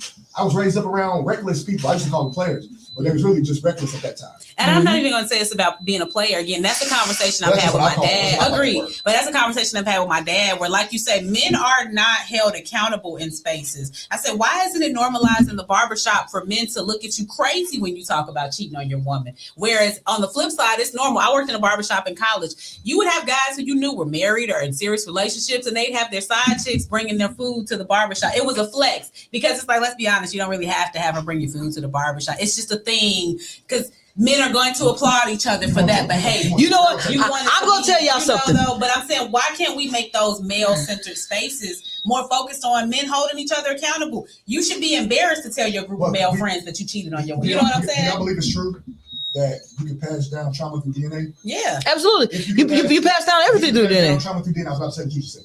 I'm gonna still say it, but yeah, if you pass down trauma through DNA, you can also pass down other things. Correct. Right? Men got all. Since the beginning of civilization, men have been socially allowed. Oh, we are. Yeah, we have. You know what? So I was in this DNA. You're dealing with bad. We're dealing with a lot of bad habits passed down through DNA. And growing up, you know who empowered me the most to be this playboy? My aunties, the women who didn't want it done to them.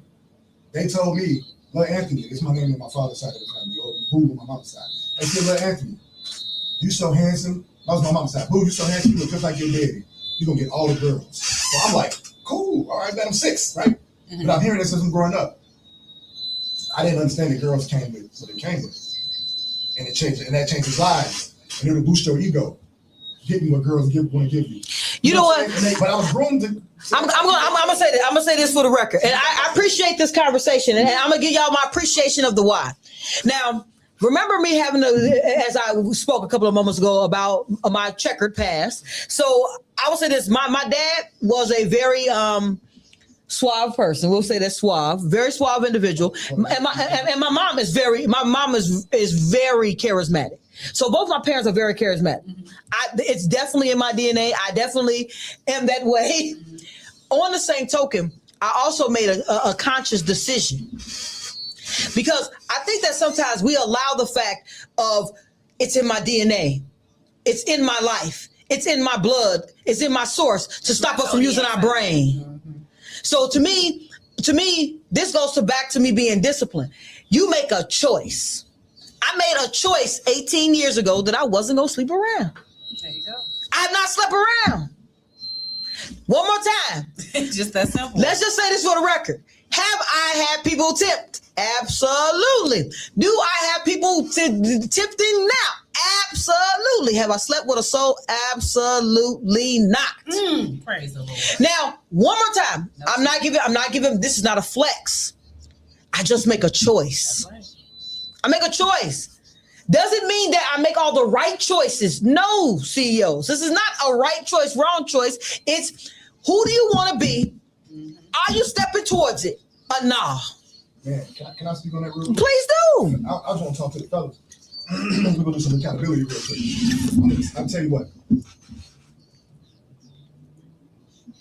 I'm going to say after your early 20s, promiscuity is an emotional issue. Actually, no, it's always an emotional issue. Especially fellas, we think it ain't like that. But it's an emotional issue. We don't call women, y'all emotional, fellas.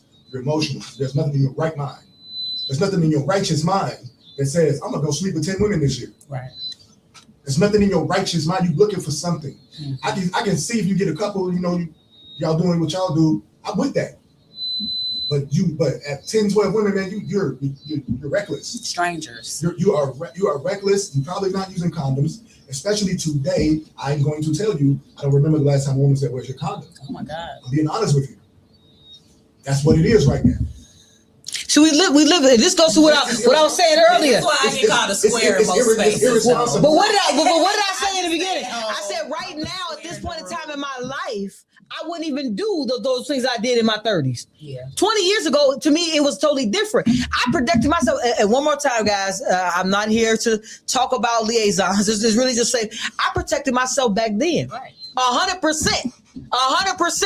Because you were not lying to yourself about the life you were living. Oh, no, not at all. And guys, I say this, like right now, I don't lie about the life I want. Let's go there. I don't lie about the life I want. Mm-hmm. So if the life I want is different, will become different if I change today, then that means I changed my perspective on what I want. Yeah. And what I'm going to move towards. Right. Because that's the discipline part. A lot of us don't really want nothing.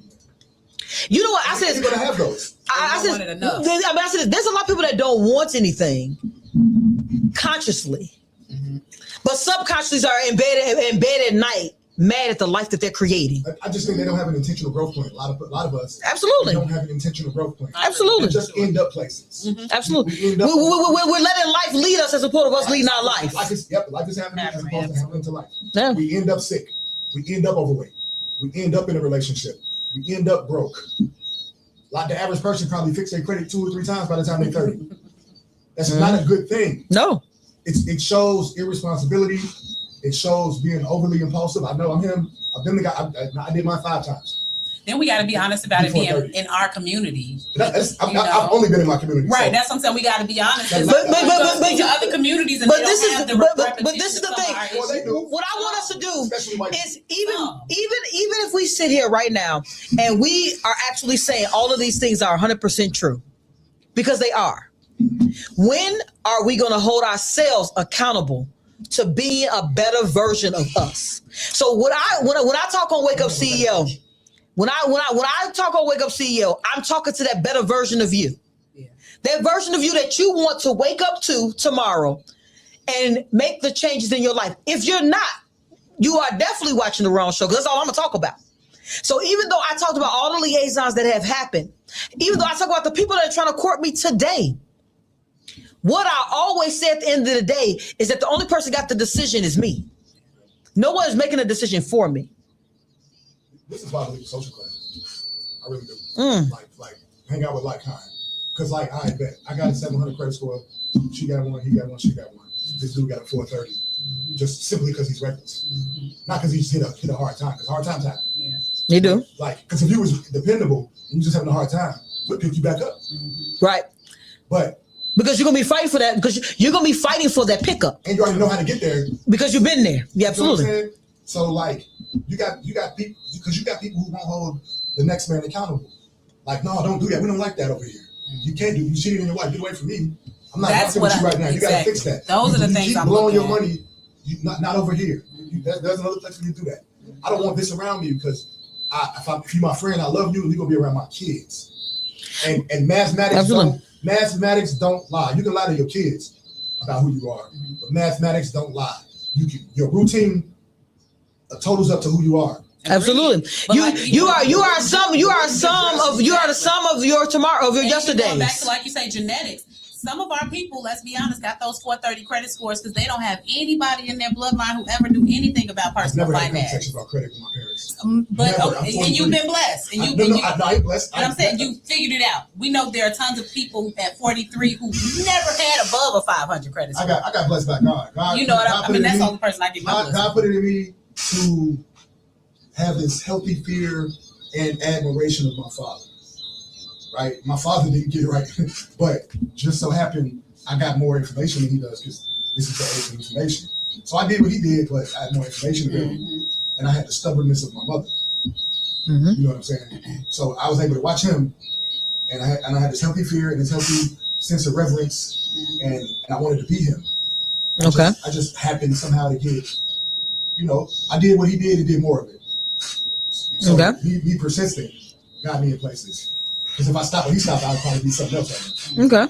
You know what I mean? I think to me, at the end of the day, we all have an ability to take small steps to make monumental impacts. Yeah. So it goes to, are we ready to take the small steps? So if your relationship that you're in today is not the relationship that you want, are you stepping towards it?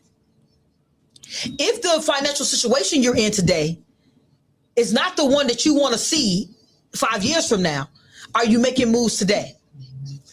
Because if you don't make a move today, you'll have some of the same 5 years from now.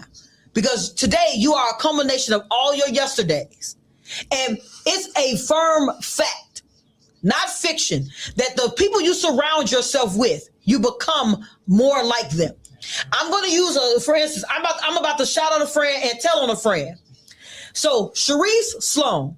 Sharice and I have been friends since I was 16 and she was 14. We've been friends 34 years. If I am ever stepping out of bounds, let me tell you how this phone call goes. I'm going to give it to you real, raw, straight, no chaser. Legend, what you doing? That's my nickname, y'all. Legend, what you doing? I don't want to talk to Coach. I want to talk to Legend. What are you doing? She's going to come just like that. Have you lost your mind? Now, let me give a little bit more. She is also a person with really high emotional intelligence, really strict self-worth. I don't care whom she's dating or who's dating her. I guarantee you there's something that they're all going to say in common. She said no hundreds of times. She said no thousands of times. If you got past second base, holla at me. Just go ahead and text me. Anybody who just text me. Now let me give the why. Because she has high standards and morality standards. I'm joking, Sharice. Monica be on the news, guys. I want y'all to know that right here now. That's my best friend. Now, but the reason why I say it is because her high morale keeps her from around people who are in a circle who are not going to bring that high morale with her. Yeah. People, now, all you do is watch who she talk to. You watch who she talk to.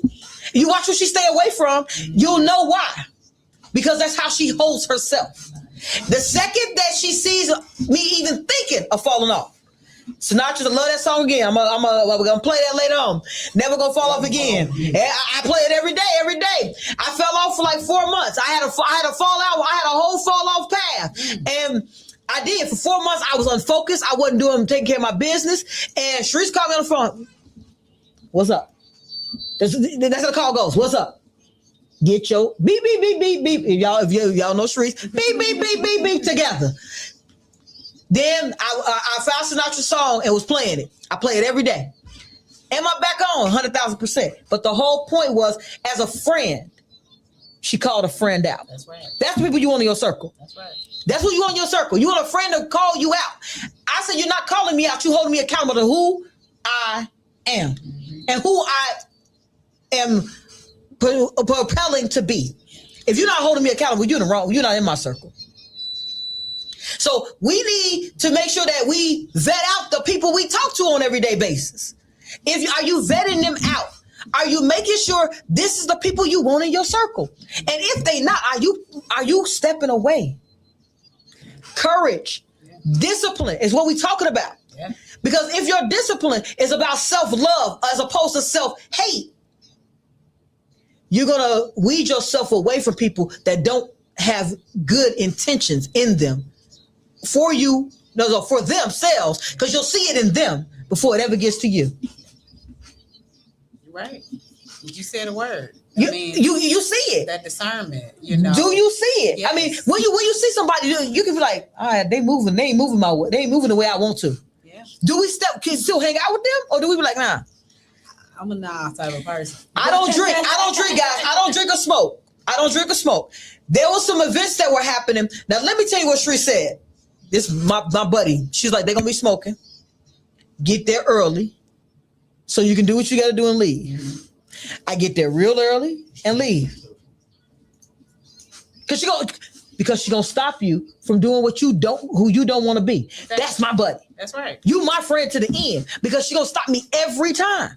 She's not going to be like, go ahead, walk in that room. Right. Go ahead with that dude. Hang out with that girl. Go ahead, do that. That ain't going to happen. She like, stop hanging out with that chick. You know what I'm saying? She gonna say, stop hanging out with that. Things are avoidable. And when you can see it, when you've got discernment, you want to avoid it. Absolutely. And I think that, as we age or as we grow, it ain't about age, as we grow as human beings, sometimes you do recognize. And I've even found myself in many situations where some of my members of my circle are telling me, basically, you act different or this and that. And it's not a matter of acting different. It's just growth. And some of these things don't serve me anymore. And I can love you from afar, Absolutely. And I had to figure out that that's okay. For a long time, I felt very guilty about those kind of conflicts. I've struggled with those kind of conflicts as if, I'm losing friendships, whereas no, sometimes things are just changing. We're just growing in different directions. I had to reconcile some stuff recently. Well, I'm starting to reconcile it. I don't got it always done yet. But I used to feel like I could do whatever I want outside because I'm very particular about what goes inside. Meaning there's my social life, there's my personal life. Mm-hmm. Like I know my social life does not reflect my personal life. I got some good and bad. Yeah, that's that. But it's mostly decent. That because most people can't name 5 people that have been in my house in the last 5 years. 5 people have been in my house, but most people can't name them because I like to separate it. But I'm realizing that I ain't say I was wrong, but I guess maybe at this point in my life, that philosophy isn't as efficient because my social circle, it either wear on you or to build you up. And whether you like it or not, you do take it home. Yeah. You do. Yeah, for sure. And that don't mean I treat people bad because of it. It's just how unfulfilled I am by the time I get in the house. I don't want to be unfulfilled from outside. Yep, can drain you. Absolutely. Chip away at- You know what I'm saying? I totally agree with that portion there. And I think that like so Ebony, when did you get into insurance? Just 7 years ago. And did your circle change? Yes, it did. It actually did. You laughed. Yeah. Because when you start getting serious about something, people that are not serious, you start really paying attention. Yes. And I'm going to give y'all a funny story. So I'm a licensed agent of insurance as well as real estate. My licenses are hung somewhere. I don't sell real estate. I do not sell insurance. I did it because I wanted to be more knowledgeable. But the more I started learning about things, the less I had tolerance for nonsense. I'll say it that way. Okay, and I love that you verbalized it that way, because again, at times I was really trying to check myself, like, wow, why am I irritated with certain members of my circle? Why am I annoyed, or why am I actively looking at this person, wondering that if I still have certain levels of respect for them, just for certain things that are being done. Not that I love them any less, but there are sometimes as you grow and as you learn, it's just like, I can't even respect the way you moving or the way you doing certain things, or, you know, and then again, I carried a lot of guilt for those things. I felt like, wow, am I turning my nose up at my so-called friends? These have been my friends for so long. Who am I to just kind of have these private thoughts about the people that's in my own circle? But I mean, again, I still have to battle with that at times. So it's like, I want to hang out with you. I want to love you, but I just don't align with some of these things. So when your alignment start, because we got time. I want to make sure I got time. We got time to dive into this. So when your alignment stopped and you started getting other friends, because that's exactly what happens. You get, and you're not even consciously doing it. No, you start to gain friends in your industry. You know, in your industry, in the things that you're interested in, because your interests change. Yep. You grew up. The space we change. Exactly. We change. We are people of a constant evolution. As a human being, we evolve. So as evolution happens, so when you started doing insurance, did you ever try to get those old friends to get policies? Absolutely. That's where you start naturally, you know. And what was happening? I'll be honest with you. That's when some of your friends and loved ones start dodging you or stop talking to you, or, you know, they're huffing and puffing because, oh, here she goes talking about this business and talking about this, you know, these sales. And because I wouldn't always be talking to them about buying their policy. Sometimes I just talk about work, you know, especially when you're excited about something. And I'm in a sales industry. I'm in a numbers type of industry. I'm in a competitive industry. So I would have all kind of crazy stories from the office all the time. But you kind of get the energy from some people that they're not feeling it, you know, they don't want to hear about that as much anymore, or, you know, the energy changes. So, guys, these were unscripted questions. I want to make sure. So, my question at the end of all that, did it stop your emotion of still doing insurance and wanting to help people in the manner of them being secured in their lives? It definitely did not stop that at all. Not at all. I definitely started recognizing what people I needed to give less energy to on the topic, but it definitely didn't stop it. It stopped me. But why did it stop you? Why? Because I was married, and she said I was going a lot. Oh. She had a point. I was in the Navy, so I'm going on the ship. Yeah. And then when I'm home, I'm trying to. I was working with. Who was it? What was the people's name? Pyramid Joints. World Financial Group. Oh. Okay. So I got my life license, and then I was working on my Series 6. Okay. There you get the Series 6, Series 63, and you can do securities. Right. I'm with the guys a lot. I'm really loving what I'm doing. But you know, she when she told me, I should have known it was a problem. She told me, you look crazy. She thought I was crazy. I was kind of zealous. I was being a zealot. I was, but you know, I was zealous about my appearance because you know they want us to dress up, put on the tie. Exactly. So like you're in sales and you're I'm talking about Rule 72. I'm talking about IULs. And exactly. Other policies where you can wrap retirement plans around the policy. Maybe borrow from it at some point. Correct. The Rule of 72. She's like, she don't want to get none of that. Right. She just trying to go to the movie. And which is amazing. My wife wouldn't spend time with us. I just didn't know how to. First of all, I wasn't strong enough to be like, hey, look here now. And I wasn't smart enough to be balanced, to bring balance. Yeah. I was just like, I'm gonna do it. Yeah. Because you saw the potential of what it could be. Yeah, but I also should have learned how to do my marriage too. Yeah. So, I mean, I'll give her that. but everything is a life lesson, because you also, if you didn't learn from lesson, because you've been married twice, right? Did you learn that for the second wife? No. So that means that that means the lesson that was the lesson, the blessing and the lesson you haven't learned yet. But in different circumstances, I didn't have space to apply those lessons in that one. Okay. Which is two totally different things. So I don't know what I've learned yet. Oh, Lord. Because I'm saying I'm not in this. I haven't been in that was a 7-year situation, and my son's mother was 10 years. Okay. But I haven't been in anything near You gotta be in marriage that potential number 3. yet. Gotta get to marriage. Yeah, I gotta get to marriage number 3. Well, really, marriage number 4, because the third marriage, I'm gonna just marry her because she's fine. Oh. And then the fourth one, I'm gonna do it because she's the right one. That's my pause, guys. I gotta take a moment of clarity. I didn't because I know who I am. Because first off, this is what he said. How fast she gotta be? This is what him. Guys, I need. I always got questions. Like bimbo blonde, kind of like just. Oh, wow. Not a blonde. I want a blonde, but bimbo blonde. She'll be so fine, she's a bimbo. Like she really thinks she. Guys, this is what Wake Up CEO has turned into when we had this conversation. However, I want to say this, but first off, whether he's serious or joking, if that's what he wants out of life, and he starts applying himself to that, he can have it. That's true. Because there's a chick out there that wants some monics, who just wants to, who just wants some. You said who like me? This guy.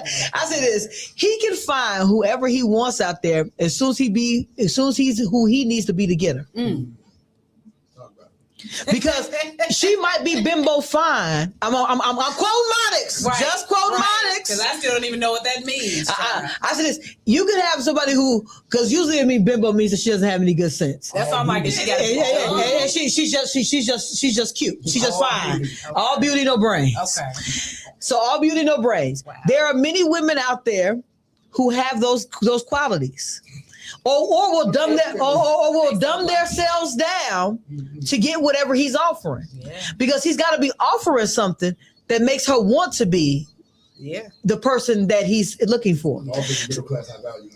So if we're talking about middle class high value, then that means if he wants bimbo fine, she might want somebody who got a 7-figure bank account. Oh. She might, because if she's bimbo fine, she knows what the stores look like.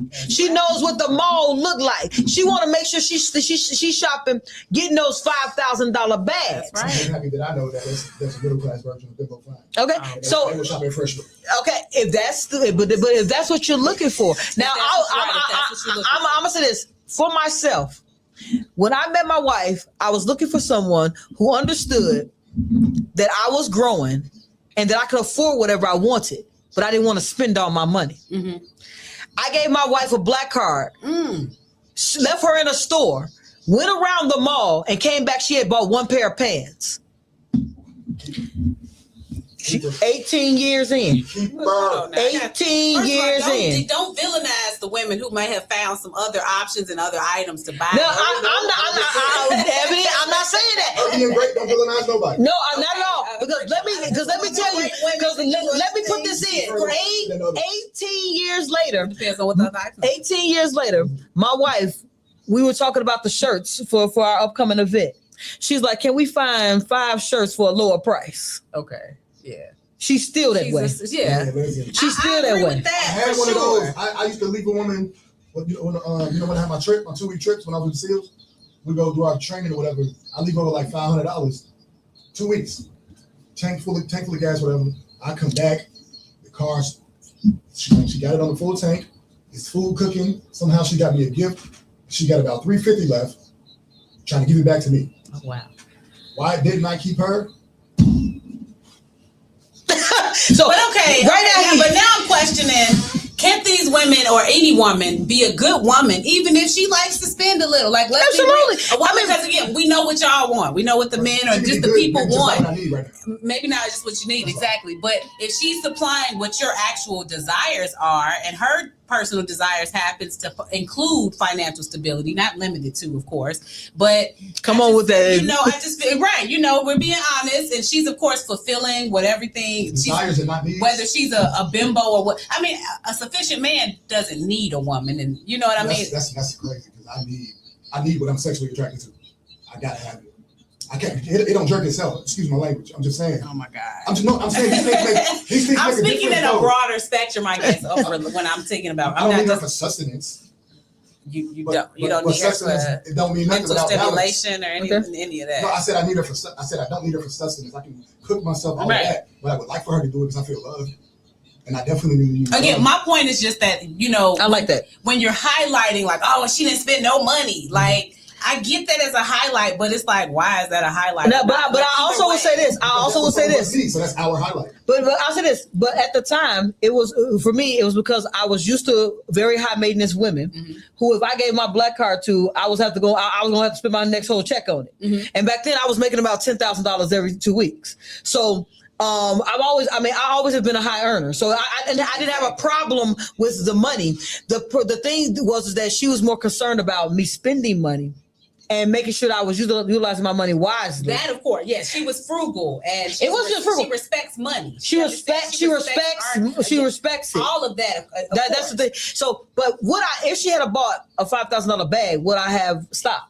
Right. No. See, my mind went. Otherwise, don't give her the card. I handed her the card. I walked away because you didn't mind. It didn't matter. Right. Yeah. She didn't mind. Because my thing is, if you're gonna turn around and not give me the card again because I bought a $5,000 bag, then you shouldn't have gave it to me to begin. No. So clearly, you should have gave me a budget because you on a budget. No, I didn't. Not you. No, at the time. At the time, this is what I did. I handed her the card and I went about what I was doing. Right. I wasn't even thinking about what she was going to spend the money on. You didn't care. It didn't matter because one, I didn't have a problem with what we spent money on. Exactly. And after this, to this day, I'm still the exact same way. She asked me about a price of something I bought the other day. I don't know. So y'all balance each other in that way. Very much so, because I am a person who, when I go in the store, I say what I want, I get what I want, I walk out the store. Yeah. But I also am not in the stores that I'm gonna spend $5,000 on something. Agreed. I'm just that way. Not on one item. But if my man or my spouse or whoever say, here, take the Amex, I'm finna go take care of this and that. Of course, I may find that one pair of pants that I really like, but I'm also gonna find a shirt, a sweater to go with it. But I'm also not gonna shop for me without shopping for that person as well. And that's one of my love languages. I love to buy gifts anyway. Mm-hmm. So in those cases, and it's really more of a moment of, look what I got us. Look what I found us. For me, if I give you a stack and you spend a stack, you spend the stack. I give it to you. Right. But if you don't, no, we shouldn't be tripping. But if you don't, because I'm hoping that we would. I didn't say we were tripping. Right. No, that's all. Okay. You didn't say that. I'm not tripping either. Yeah. So you didn't say it either. I didn't hear it. What I'm saying is that if you don't spend the stack, if you came back with 800, I saw that. I looked at that. I'm acknowledging that you're paying attention. I appreciate that you wasn't haphazard about spending the money.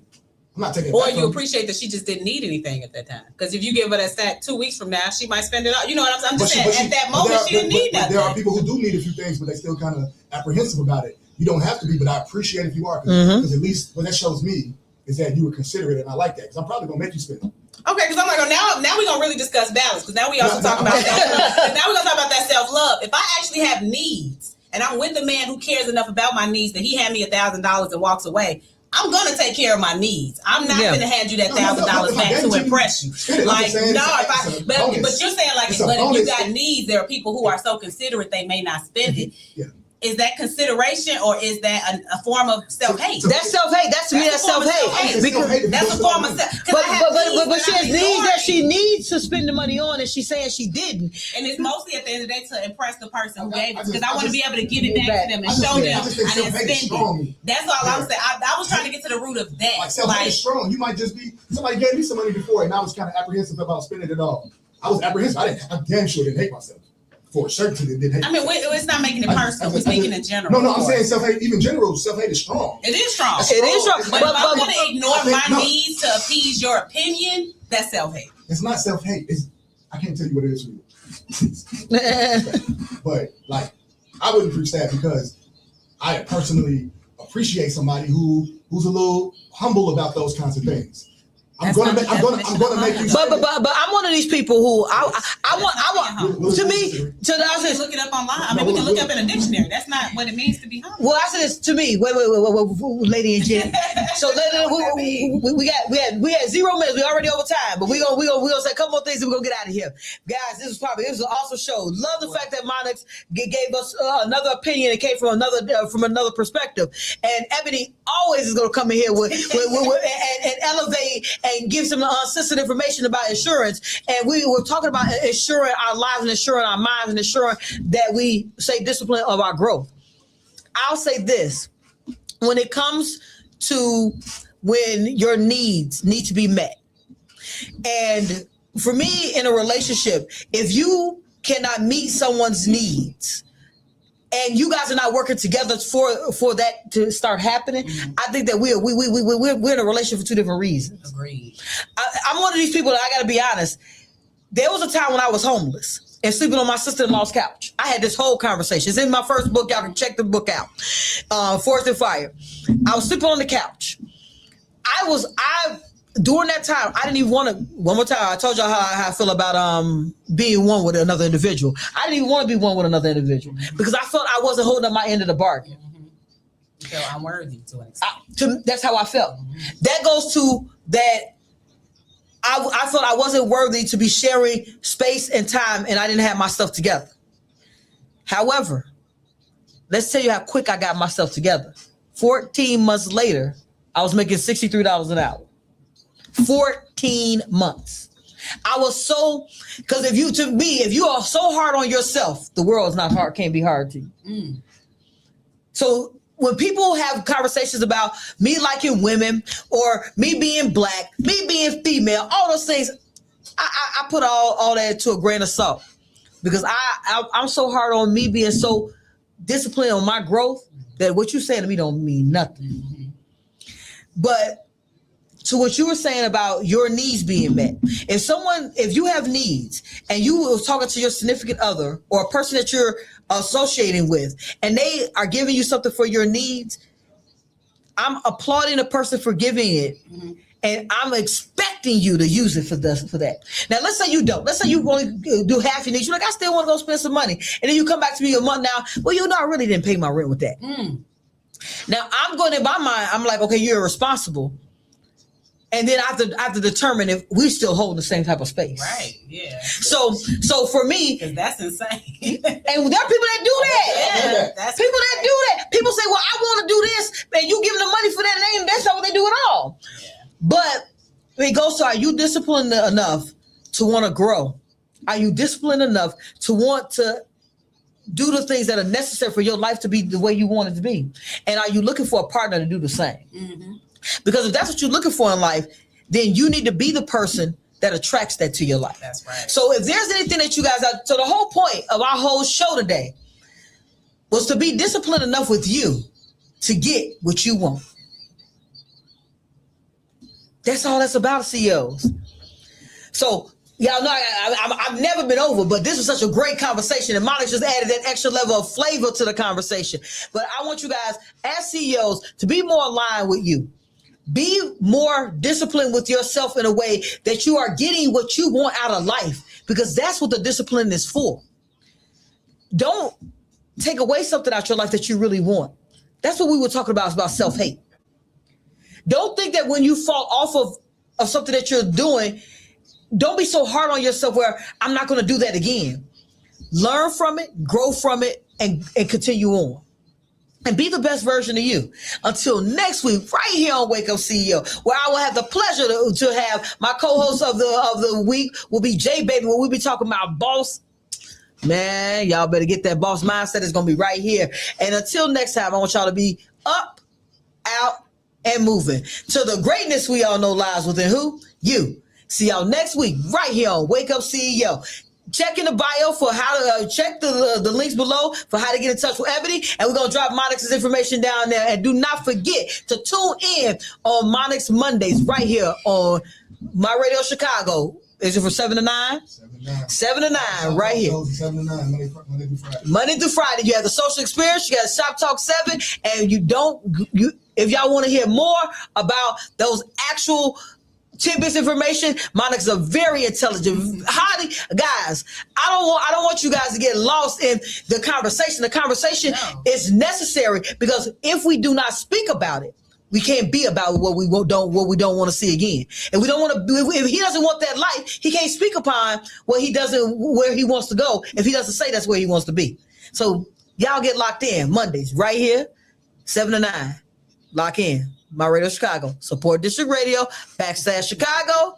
Blackcast Stations, /Chicago. Get locked in. See y'all next week. All right. Yeah. Say impossible, impossible. Freedom has GPS. Freedom has GPS. Rachel L. Gary. Rachel L. Gary. Yeah. We've been riding in circles, same stress, same scene. Trying to find peace while we're chasing a dream. Then Rachel L. Gary put the map in our hands. Now it's clarity on the dash. We got plans on plans. Boundaries on lock, no details for the doubt. If it don't match the mission, we routing it out. Purpose in the pedal, we don't wait on the sign. CEO of our life, watch the whole thing align. We set the destination. We move with intention. No more drifting. We chose the vision. We chose the vision. Female rapper, ad-lib. Freedom has GPS, so we set it and we go. Yeah, Rachel L. Gary in the map, yeah, she marking a road. Let's go! Love, time, peace, and family, yeah, that's the code. CEO of our life, now we taking control. No more stuck, no more someday, we got something to prove. Freedom has GPS, now watch the whole movement move. We be up, out and moving, yes, but out and moving to the greatness that lies in. Woo!